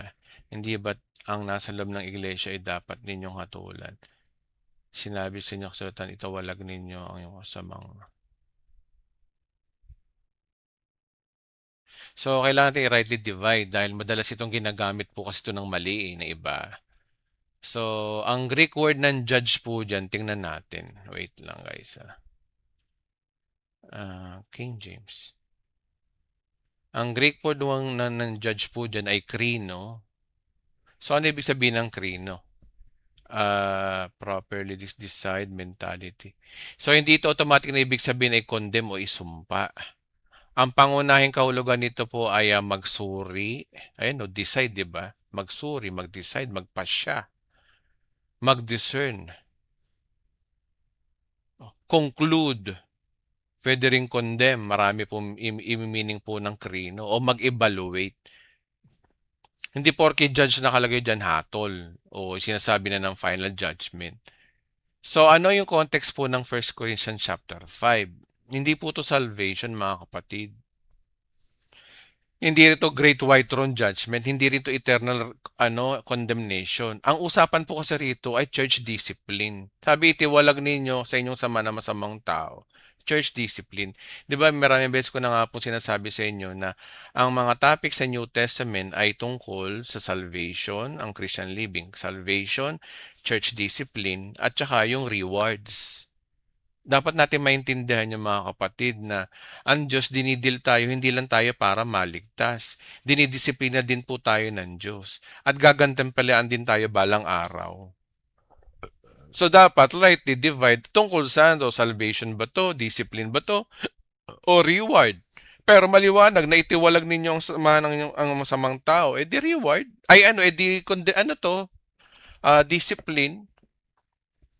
Kasi ang usapan dyan ay church discipline. Bakit? Kasi may isang lalaki nakikipagtalik sa asawa ng kanyang ama. Alam ko nasa verse 1 yun eh. Ayon sa verse 1. Oh. So hindi nagsisi at ipinagmamalaki pa ng church at tinotolerate pa nila ito. Kaya sabi ni Pablo, kayo ang dapat humatol na nasa loob nito. Ibig sabihin, kayo ang mag-decide. You decide. Yung hatol dito, pwedeng gamitin tong decide depende sa context. Hindi naman ang context, hindi naman tungkol sa Great White Throne Judgment to. Hindi naman to tungkol sa ano. Pero ginamit hatol. Pero kung titignan mo yung hatol dito sa Greek, maraming ibig sabihin. Pwedeng you must decide, you must agree. Oh. Kaya siya sabi ni Pablo rito, kung sa bagay wala naman akong karapatang magdesisyon. Yung hatol dito pwedeng desisyon. Ang problema kasi sa translation ngayon mali eh. To judge, yung to judge dito ay maraming implication po 'yan. Hindi lang naman judge na hindi lang naman 'yan judiciary. 'Di ba 'yun una-una nga decide oh. Baka yung binabanggit ni Pablo diyan na Greek ay mas ang motibo niya diyan ay magdesisyon na kayo. Hindi yung pupunta ka sa impyerno. Hindi yung wala ka ng kaligtasan, kundi bilang local church, kailangan na yung disiplinahin ng miyembrong ito. Bakit sinabi niyang ang nasa labas ay Diyos ang hahatol? Dahil ang church ay walang authority sa unbelievers. Hindi trabaho ng church na magdisiplina ng mga hindi kabilang sa iglesia. Kaya nasabi ni Pablo nasa labas ng Diyos ang paghahatol. Pero responsibilidad po ng church na panatilihin ang kabanalan at kaayusan sa loob ng fellowship. So rightly divide yung paghatol dito ay church discipline. Hindi to internal condemnation o pagkawala ng kaligtasan. Kundi ecclesiastical judgment o disciplinary judgment sa loob ng local church, mga kapatid. So ito rin yung dahilan kung bakit hindi ito pwedeng gamitan ng Matthew 7 verse 1 na judge not o hindi pwedeng gamitan kasi out of context ka. Dahil magkaiba yung context sa Matthew chapter 7, ang tinutuligsan ni Jesus ay yung mga mapagkunwaring palahatol. Ito naman sa Korinto na to, ang tinuturo ni Pablo dito ay responsibilidad sa iglesia na magdisiplina ng hayagang kasalanan sa loob ng fellowship.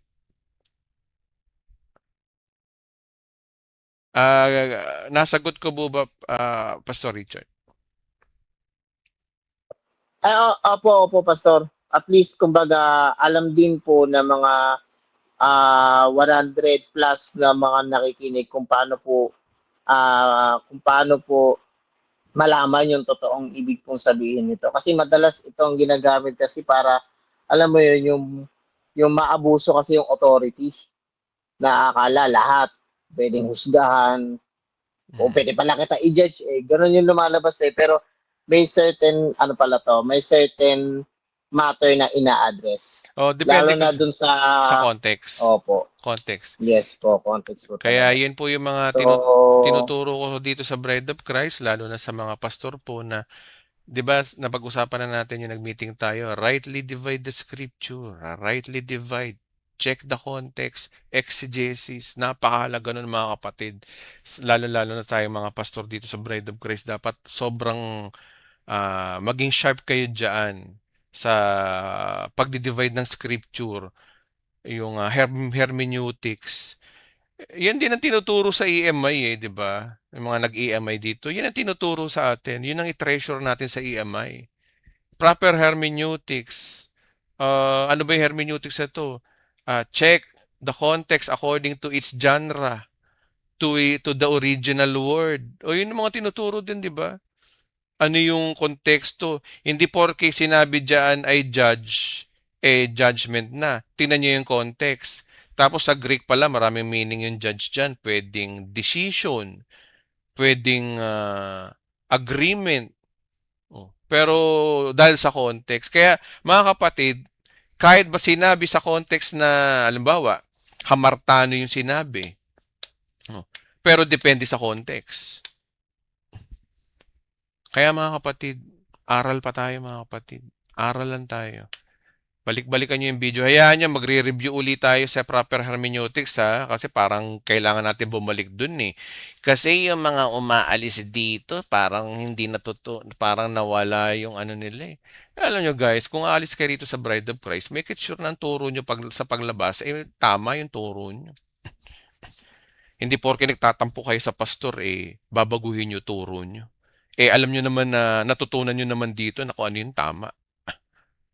Mga kapatid, be watchful sa mga, minsan nauunahan tayo ng emosyon. Alam nyo dito, guys, pwede naman kayo malis dito. Hindi naman, hindi ko kayo pagmamayari. Pagmamayari ko ba kayo? Hindi. Kayo yung kusang pumunta dito. Diba? Kung kayo yung kusang pumunta, edi kung kusa yung gusto umalis, wala nagbabawal sa inyo. No hard feelings. Salamat sa mga panahon na nandito kayo nag-aral, yun lang. May mga pinagsamahan tayo. Pero yung ganyan, hindi ko kayo pipigilan kung ayaw nyo na dito. Wala namang masama sa, walang masamang tinapay naman dito sa atin. Ang sa akin lang, make it sure na paglabas nyo dito, totoong gospel pa rin ang ituturo nyo.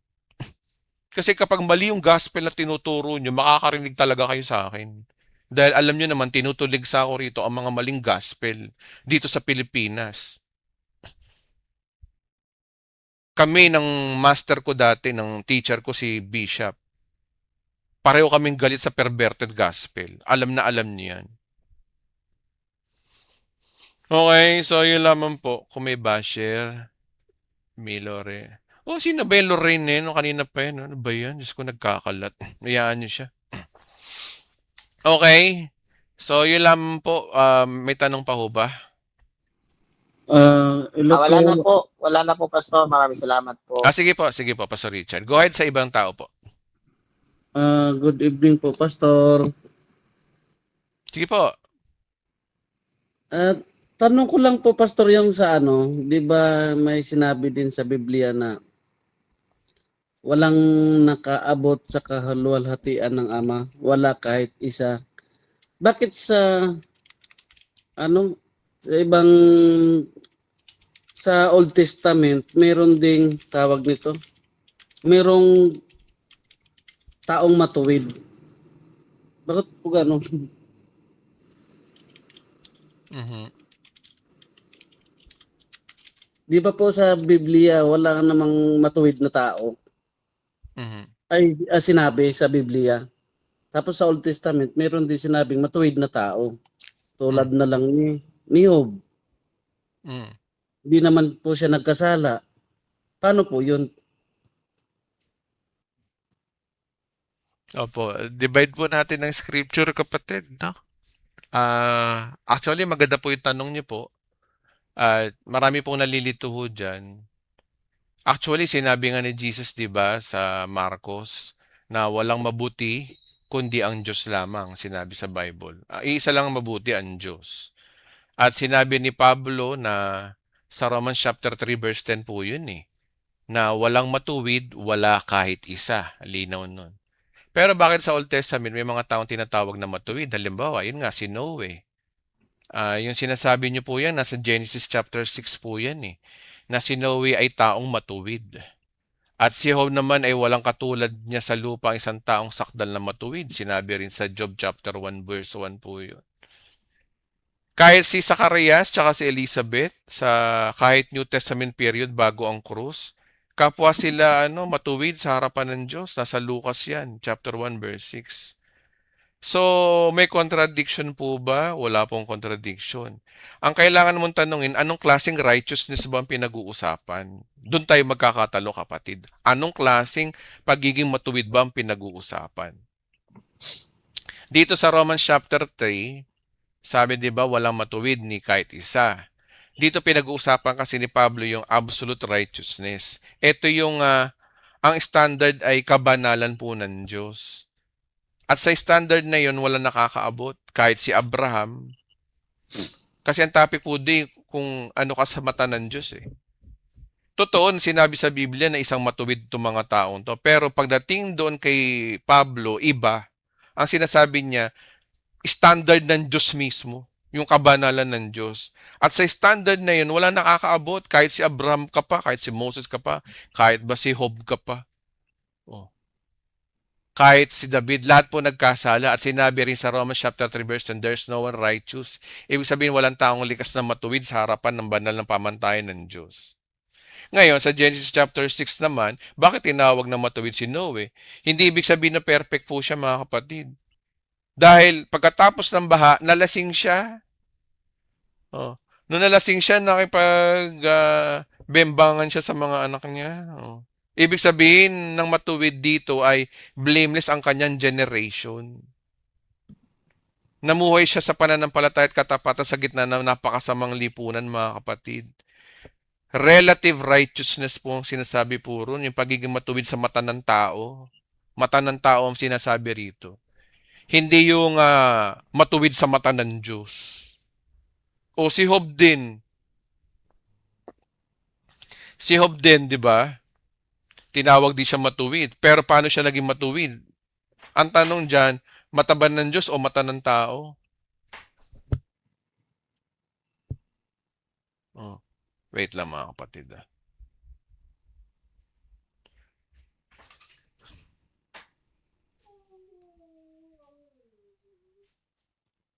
Wait lang mga kapatid. May nag-aabala tong pusa namin. Wait lang.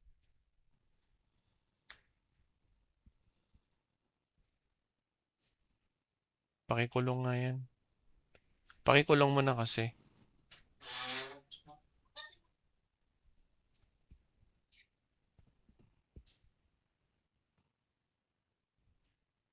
Sorry po. Inalagan namin pusa. Wait. Okay, so tinawag ding matuwid si Job. Ang tanong, sa mata ba ng Diyos o sa mata ng tao? Tingnan nyo sabi, kung matuwid si Job, bakit sinabi ni Job to? Sabi ni Job, no? Wait lang, Job. Yung pakita ko sa inyo verse. Sa Job chapter 42, verse 6. Sabi ni Job dito, no? Kaya ako ngayon ay nagsisisi. Kinakaya ang lahat ng sinabi, sa alabok at abo ako ay nakaupo. Oh, ano yan? Nagsisisi daw siya pero matuwid daw siya. Kung perfect siya at matuwid, bakit siya nagsisisi? So, ibig sabihin mga kapatid, tingin-tingin din tayo sa konteksto. Yung sinasabi kasi sa Romans chapter 3, pamantayan ng Diyos, yung sa mata ng Diyos. Yun, walang makakaabot. Pero sa mata ng tao ang pinag-uusapan dito. Si Abraham, oh, ito yung mga isa sa mga best example, no? Hindi sinabi na si Abraham ay matuwid dahil wala siyang kasalanan. Tingnan nyo, basahin natin sa Genesis chapter 15. Genesis chapter 15, verse 6. Sabi, kaya't labis na kinalungkot ni Yahweh ang nilikha niyang tao. Sinabi niya, ay hindi pala to 15 pala to. Sorry, wait lang. O sabi rito, no? Si Abraham ay sumampalataya kay Yahweh at dahil dito siya itinuring ni Yahweh na bilang isang taong matuwid. Oh. So notice, counted. Hindi in-earn. Hindi to, kundi, ang tawag dyan, ibinilang sa kanya ang katuwiran o siya'y matuwid. Kaya may dalawang uri ng righteousness sa Bible. Practical righteousness, ito po yung lifestyle, ito yung behavior. Ito yung dahilan kung bakit sinasabing matuwid si Noe, matuwid si Job, at saka yung matuwid si Zacarias. Tingnan nyo nga, parang hindi kayo malito. Wait lang. Wait lang mga kapatid. Hanapin ko lang yung notepad ko.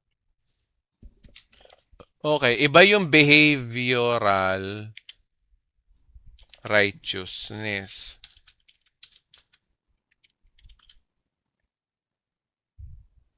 Iba yung behavioral righteousness o yung practical na lang pala, practical.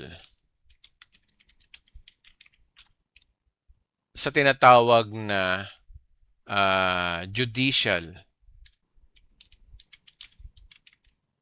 righteousness. Magkaiba yan. Etong practical, ito yung behavior. Yung ginagawa mo bilang tao. Behavior. Tama ba spell ng behavior ko? Mali yata. Wait lang. Oh, tama yan. Ay, bala na kung mali. Ewan ko. Pangalawa, ito yung identity. Ito yung lagi ko sinasabi, identity and behavior. Yung identity natin sa mata ng Diyos, naging matuwid lang tayo dahil kay Kristo. Pero kung walang Kristo, walang nakakaabot sa kaluwalhatian ng Diyos. Ito yung sinasabi ni Pablo sa Romans. Pero yung behavior, ito yung mga example, sila Job. Matuwid sila kasi maayos ang ugali nila, mababait sila. O yun. So yan mga kapatid, iba yung practical righteousness sa judicial. Kaya kapatid, ito yung tamang sagot sa tanong mo. Bakit sinabi sa Romans ay wala nakakaabot sa kaluwalhatian ng Diyos, pero sa Old Testament sinasabi matuwid? Kasi iba yung sinasabi ng Romans. Ang Romans, yung identity natin bilang tao, na tayo ay makasalanan. Pero yung sinasabi dun sa Old Testament, kagaya nila Job, nila Moses, o nila yung mga sino yung mga idol nating mga karakter doon. Kaya sila naging matuwid kasi mababait lang ang ugali nila. Ganun lang yung mga kapatid. So tingin ko kapatid, yun po yung tamang sagot natin sa Bible.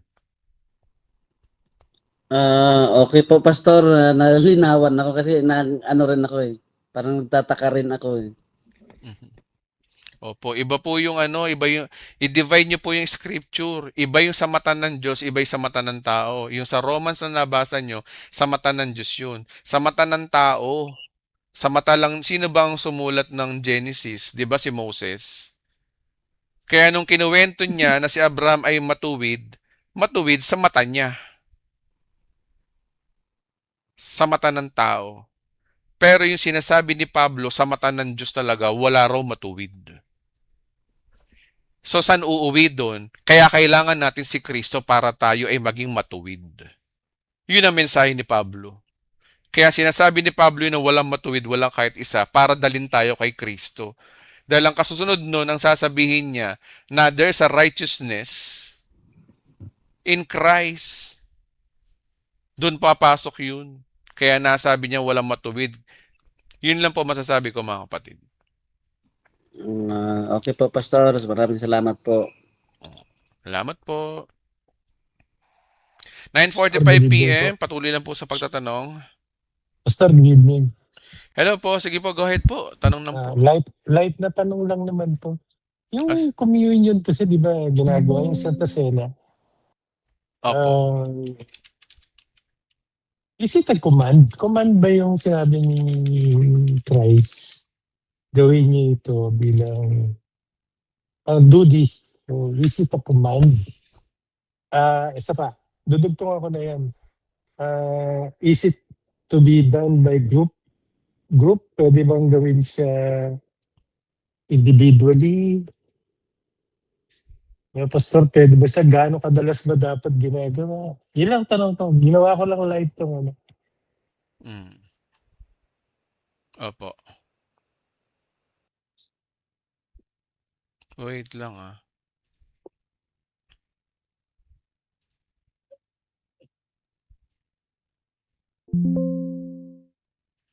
Okey.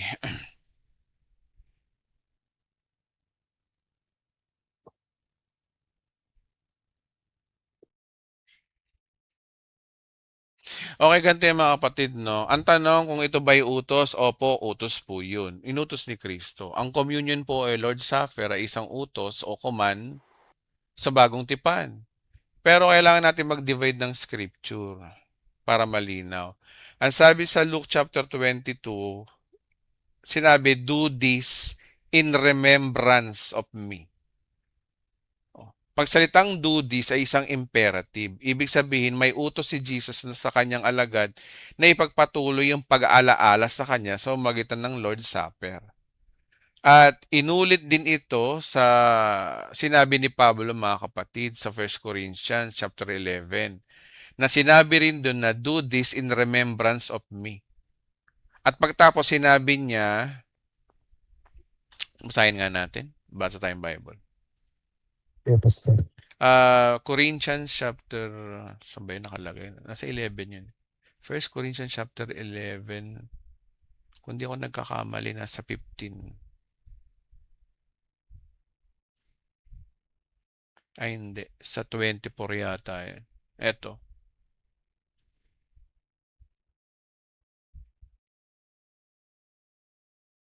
Ay, 11 pala to, Diyos ko. 11 po, 11 po. 11 pala to. 24. Alam ko 24 eh. Nagpasalamat ng pira-pira sa iyo at sinabi, ito ang aking katawan inihandog. Gawin niyo ito bilang pag-alaala. Remembrance.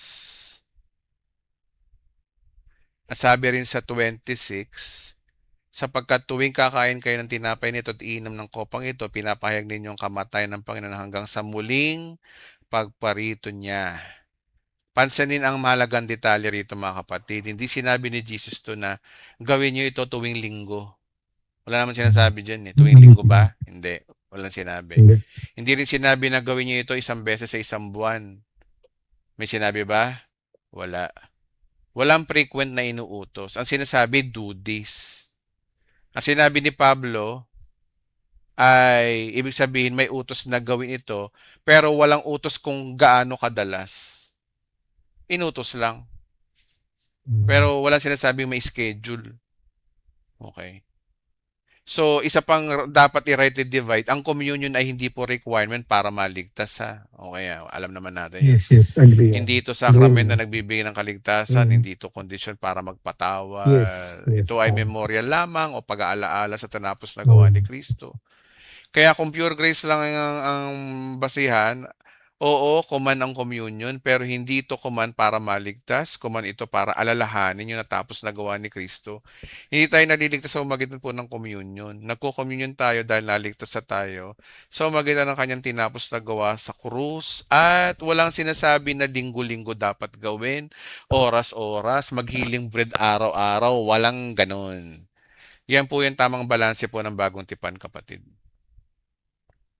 Okay, group or individually. Pwede naman gawin individual and pastor, di ba? Kasi sabi nga, para alalahanin daw siya. Para maalala lang mo ba? Paano mo siya maalalahanin kung nag-iisa ka lang? Pwede ba yun? Kahit nag-iisa ka lang? Pwede naman, di Di ba? ba? Pwede naman sabi, mag-isa Kasi lang yun. alalahanin siya eh.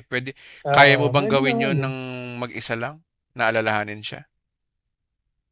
Maalala ko naman siya. Oo, Kasi alalahanin mo yung ginawa niya. kaya, di ba? Kung Para, kaya, di kaya mo pwede. rin. Kaya mo rin mag-isa. Yes, Magtinapay yes. ka, tsaka mag-ala ka, mag-isa. Yun Pag-pray nga, mo. pastor. Pray ka para solemn ka mag-isa, di ba? Kaya yun lang ng purpose nun. Yes. Okay? Okay. Yes, pastor. Thank you. Thank you po. Okay po. 9:51 PM. Maraming salamat po sa mga umatin ngayong gabi. Wait lang Kung para sa iyo ang taon na yan, so kaya pala nating iwasan ng magkasala since ikaw na din aanin ang ginawa mo. Like dayain siya, kaya ba natin iwasan like dayain or pagnakawan, kaya di natin. Ano yung sinasabi ni Ate Darlene dito?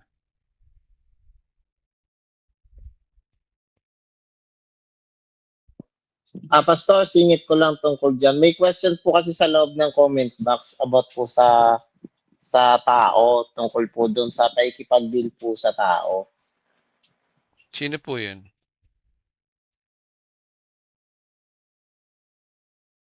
Sige po, Kuya Richard, ano po yung tanong sa tao?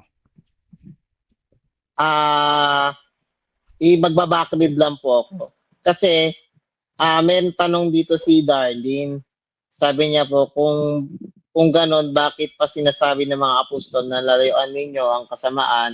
As si Jesus then, he told them na stop sinning or doing sin para di ka mapahamak. Mukhang di pa na-gets ni Darlene na ang pagbabago ng isang tao o yung pag-iwas sa kasalanan ay hindi naman ito mula sa effort ng tao kahit na tayo ay nasa purong biyaya, kundi yung biyaya lang mismo tulad ng sinasabi po sa sa sinulat ni Paul kay Titus na ang biyaya ng Diyos yung nagtuturo. Tama po ba, Pastor? O, ganito na lang, Kuya Ate Darlene, na. Kasi ano ewan ko ba sa mga tao, no? Bakit ba gustong-gusto nyo lagi na meron tayong gagawin? O sige, ganito na lang gawin natin. Sinabi sa Biblia na dahil sa biyaya lang ng Diyos, kaya tayo nakakagawa na mabuti. Ngayon, kung gusto mong umiwas sa kasalanan, edi gawin mo na lang, kapatid. Gawin nyo na lang. Umiwas kayo sa kasalanan. Sige, gawin nyo na lang po. Kasi para bang lumalabas ng simbahang ito na parang ayaw nating umiwas sa kasalanan. Mga kapatid, sige, umiwas kayo sa kasalanan kung gusto nyo. Gawin nyo na lang po. Kasi yun naman sinasabi rin naman ng Biblia eh. Kaya nga lang kasi, yan turong yan, kaya nga lang yung turong yan, napakababaw. Hindi nyo makita yung pinakamalalim eh. Ang pinakamalalim dito mga kapatid, nagagawa lang natin yan dahil sa biyaya ng Diyos. Dapat makita nyo yung biyaya eh, hindi yung gawa natin eh.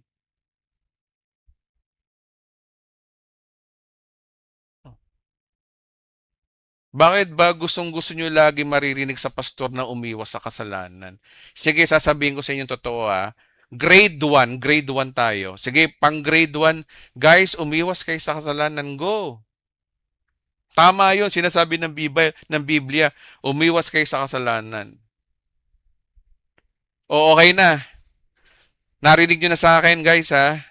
Na umiwas sa kasalanan, okay na tayo doon. Tinuturo ng church na to na umiwas sa kasalanan, nandun na tayo. Okay na. Baka pwedeng mag-level up naman tayo. Level up tayo. Maliban dyan. Kasi hindi pwedeng tuldukan ko lang na umiwas tayo sa kasalanan eh. Okay? Okay. Level up. Level 2. Pwera sa pag-iwas sa kasalanan, dapat nyong maintindihan na nagagawa natin yan dahil sa biyaya lang ng Diyos. Biyaya ng Diyos, kaya ka nakakaiwas sa kasalanan. Yun lang ang gusto kong iparealize sa atin na pinapasabi ng Biblia. Kasi ang problema kasi, kapag nakapokus tayo sa pag-iwas natin sa kasalanan at kapag naiwasan natin ang kasalanan, sino napupuri? Tayo, mabuti na lang, umiiwas ako sa kasalanan. Pero kung ang mentality natin na kaya tayo nakakaiwas sa kasalanan dahil sa biyaya ng Diyos, doon napupuri ang Diyos. Yung kasi hindi natin maintindihan, dimagit ng mga tao talaga. Inuulit ko mga kapatid, sabi ng Biblia, umiwas sa kasalanan. Pero dapat makita nyo na kaya kayo nakakaiwas sa kasalanan dahil sa biyaya ng Diyos, hindi sa galing nyo.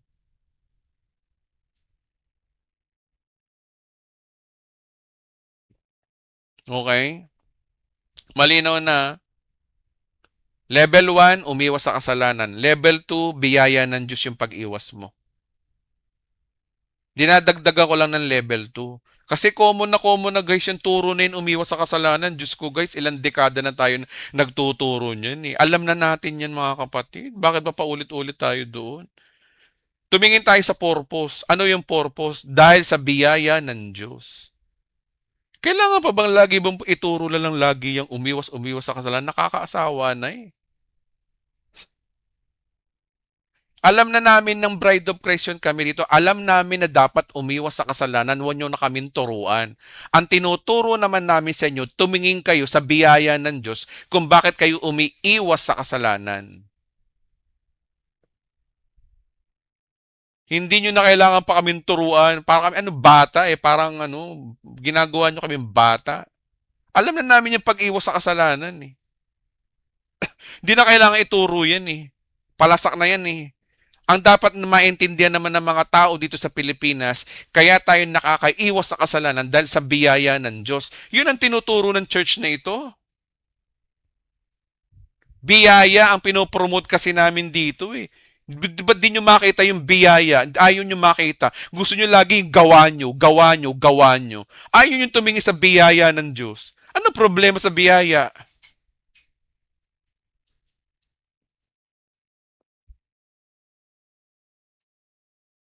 Paulit-ulit tong dati kong assistant pastor, kung ano pa binabalik kayo sa basic nun eh.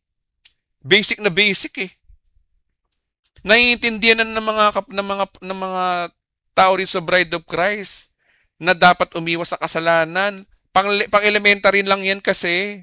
Paulit-ulit eh. Doon tayo sa level 2. Kaya pala tayo nakakaiwas sa kasalanan dahil sa biyaya. Biyaya, tingnan natin yung biyaya.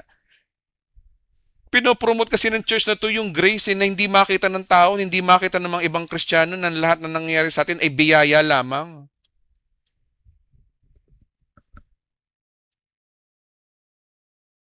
Hindi ko buburahin tong recording na to. Okay? Basic yun guys ha. Umiwas sa kasalanan, alam na natin yun. Tayo naman, bumabalik naman tayo. Level 2, pinopromote naman namin natin at sana kasama kayo doon. I-promote nyo yung gawa ni Kristo, yung biyaya niya. Kaya tayo nakakaiwas sa kasalanan dahil sa biyaya niya. Kaya tayo nilalayo ng Diyos sa kasalanan din dahil sa biyaya niya. Para wala tayong pagmalaki. Kasi kung tutuldok lang tayo na umiwas sa kasalanan, walang biyaya, ano mangyayari sa turo natin?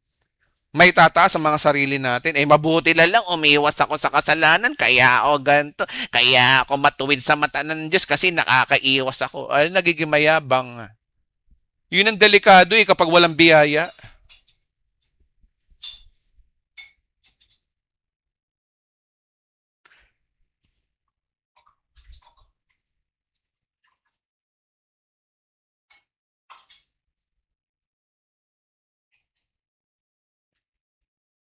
Tsaka dito, hindi namin pinoproblema rito yung umabuso sa kasalanan. Hindi naman, bakit umaabuso, eto mga kapatid, may umaabuso ba sa kasalanan dito? Hindi naman kami umaabuso sa kasalanan na. Akala nyo lang yun kasi yun ang isip nyo. Palibasa kasi siguro baka ganun kayo. Kaya akala nyo ganun kami. Walang umaabuso dito sa Bride of Christ sa kasalanan kasi kami, automatic na kaming binabago ng biyaya. Yung biyaya ang nagbabago sa amin. Saan sa Bible yun? Basa. Basa tayo. Paulit-ulit na lang tayo na dapat biyaya ang natataas, hindi yung mga gawa natin. Puro tayo yung mga gawa nyo, gawa nyo, gawa nyo eh. Linaw-linaw na nga ng Biblia oh. Ito ang linaw oh. Oh. Ang kagandahang loob ng Diyos na nagdulot sa atin ng kaligtasan.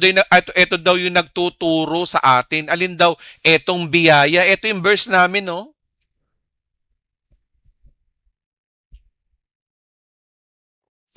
Ang nagtuturo sa amin para talikuran yung mga makamundong pamumuhay at damdaming makalaman at upang makapamuhay tayo ng may pagpipigil at matuwid sa karapat-dapat sa Diyos. Ang nagtuturo daw sa amin, hindi yung pastor, kundi yung biyaya. Biyaya ang pinopromote dito. Tagalogin pa nga natin. Diyos ko. Ayan, biyaya nga eh. Oh, yan ang verse namin. Yan ang verse ng pure grace, ng Bride of Christ. Titus 2:11, sa biyaya kami dumidepende, hindi sa mga gawa namin. Pero yung tinuturo ng mga pastor na umalis dito, kailangan daw gawin. Do this. Nasaan ang biyaya doon? Parang wala sila natutunan. Alis-alis sila dito, parang wala natutunan.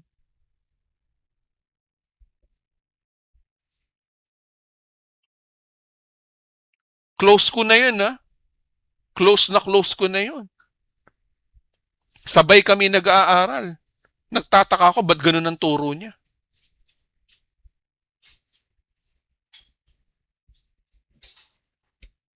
O, bahala kayo kung gusto nyo pa ron. Kaya ako nga inalis sa Bride of Christ, dahil hindi maganda turo, eh.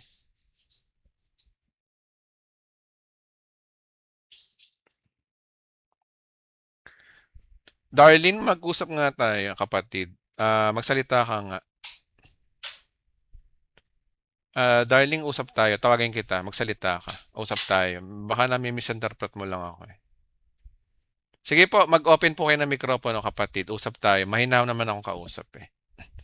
Ayoko na mayroon tayong mga miscommunication dito. Open mic ka po, Sister Darling. Go ahead po.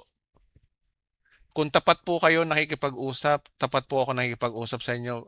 Gusto ko lang linawin. Sige na po, mag-usap po tayo.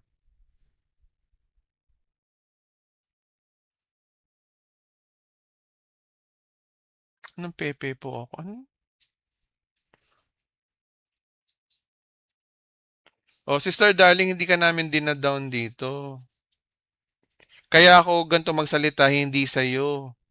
Alam naman ng mga tao dito na hindi ka ang kinakausap ko. Alam naman ng mga tao dito na ang mga pinagsasabihan ko dito yung mga tumutulig sa church. Kaya wag ka sanang sumama dun sa sa mga tao nagtatampo sa akin. Maganda kasi yung tanong mo. At nagpapasalamat ako sa Panginoon, at least maganda yung tanong mo. Okay? So nasagot ko na yung sana nasagot ko na po yung tanong mo, na alam po namin na dapat umiwas sa kasalanan. Kaya nga lang po kasi naumay na ho kami dyan. Dahil almost 25 years na ko nang tinuturo yung umiwas sa kasalanan. Okay? Ang sa akin lang, level 2, yung next level, na siguro ay baka hindi mo pa alam na nandun na tayo na dapat umiwas sa kasalanan, pero dapat ang makita natin kaya tayo nakakaiwas sa kasalanan dahil sa biyaya lang ng Diyos. O, wala naman siguro masama sa sinabi kong yun. Okay? Kapatid, huwag kang magtatampo sa akin na hindi ko yung inaaway ko dito. Meron lang akong taong alam ng mga tao dito kung sino yung mga pinagsasabihan ko. Tsaka yung mga umaattend din sa YouTube, syempre yung mga ibang audience. Marami kasi akong audience dito, kapatid, hindi lang ikaw yung audience ko rito. Libo-libo ang audience ko rito. Okay? Kaya general tong sinasabi ko. So sana po huwag niyo pong i-single out na kayo po yung kinakausap ko. Okay na po, kapatid, mahal ka namin sa Panginoon. Salamat po sa mga tanong mo. Napakaganda po ng tanong mo. Okay, balik ulit tayo doon sa topic ng mainit ang ulo ko din. Oh, yung tinatawag na na gigil sila, lagi sila yung gagawa. Hindi nila makita yung biyaya kasi. Dapat makita natin yung biyaya ng Diyos. Na kaya natin nagagawa yan through the grace of God. Grace ang pinapinopromote ng church na ito. Okay, so sa tingin ko nasagot ko na rin yun. Okay na, moving forward. Sana ay ako, mga kapatid, ako sa totoo lang. Oo, hindi naman ako perfecto rin. Nagkakasala pa rin ako. Pero merong time na gusto kong magkasala, pero minsan hindi pinahihintulutan ng Diyos. So, ibig sabihin, nasa kamay pa rin ng Diyos yun kung pahihintulutan niya o hindi, yung gagawin mong masama. Nasa kamay pa rin ng Diyos yun. Saan sa Bible yung pastor? Panaghoy. Sige, doon tayo sa panaghoy. Saan ba yun? Lamentation.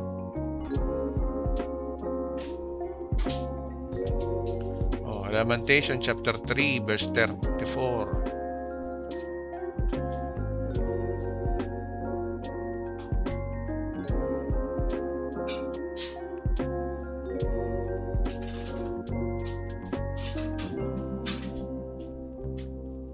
Saan na ba yun? Wait lang .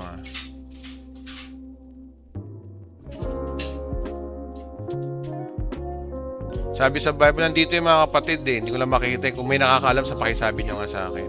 Lamentation yun . Walang anumang bagay na hindi ka pahintulutan ni Yahweh. Nasa kamay ng Diyos ang mabuti. at masama. Nandito yun. Hindi ko lang makita. Nandito yun. 37 to 38 po ata. Salamat kapatid.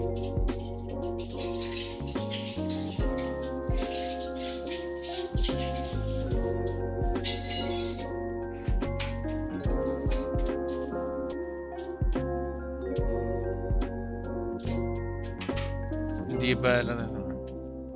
Ay, wala pala dito pala. Wait lang ah.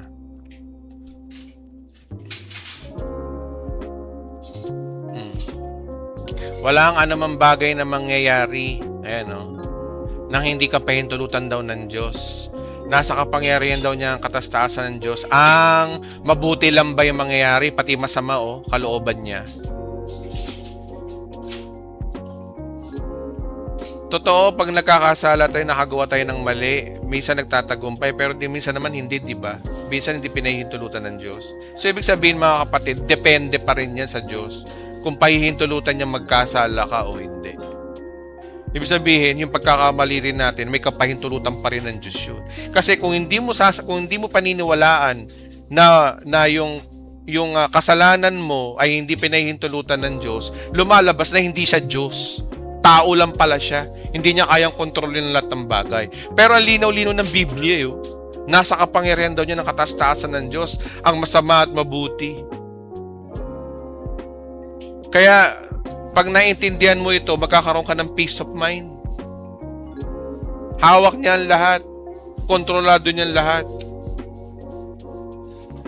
Kaya hindi ako hindi kami aligaga sa kasalanan na yan kung magkakasala kami o hindi. Oo, nandun na tayo na ang Diyos ang nagtuturo sa ating gumawa ng mabuti. Totoo naman po yun eh. Naging mabuti ang Diyos sa'yo tapos aabusuhin mo yung kasalanan mo. Ginaganti ng Diyos sa'yo kapag pinagpapala ka, ano gagawa ko ba ng kasalanan? Siyempre hindi. Pero hindi tayo perpekto na may iwasan mo lahat. Sige nga, kaya nyo bang iwasan? Hindi nyo kaya yun? Kasi kung kaya nyo, edi para saan pa yung ginawa ni Kristo? Ano silbi ng pagkamatay? Edi sabihin, kulang yung ginawa ni Kristo. Wala palang kwenta yung pagkapako niya sa krus kung kaya nyo palang umiwas sa kasalanan. Sige nga. So, yun lamang po mga kapatid. Sumobra na tayo sa overtime. Maraming salamat po. I love you all. Mahal na mahal ko po kayong lahat. Matulog na po kayo at maraming salamat po sa inyong oras. Thank you po, Pastor. Salamat po, Pastor. Good night. Thank you po, Pastor. Good night po. Good night. Salamat po, Pastor. Enjoy our blessing. Salamat din po sa lahat. Kay Pastor. Salamat po. Salamat sa lahat. Good night po. Good night po sa lahat. Good night. Salamat po. Enjoy our blessings. Maraming salamat po. Mahal na mahal ko po kayong lahat. Totoo po yan. Tapat po ang aking puso. Ang nais ko lang po talaga ay matuto po kayo sa salita ng Diyos. Maging malalim. Ayokong maging mababaw kayo sa salita ng Diyos. Patuloy na po tayo sa pag-aaral. Enjoy your blessing po.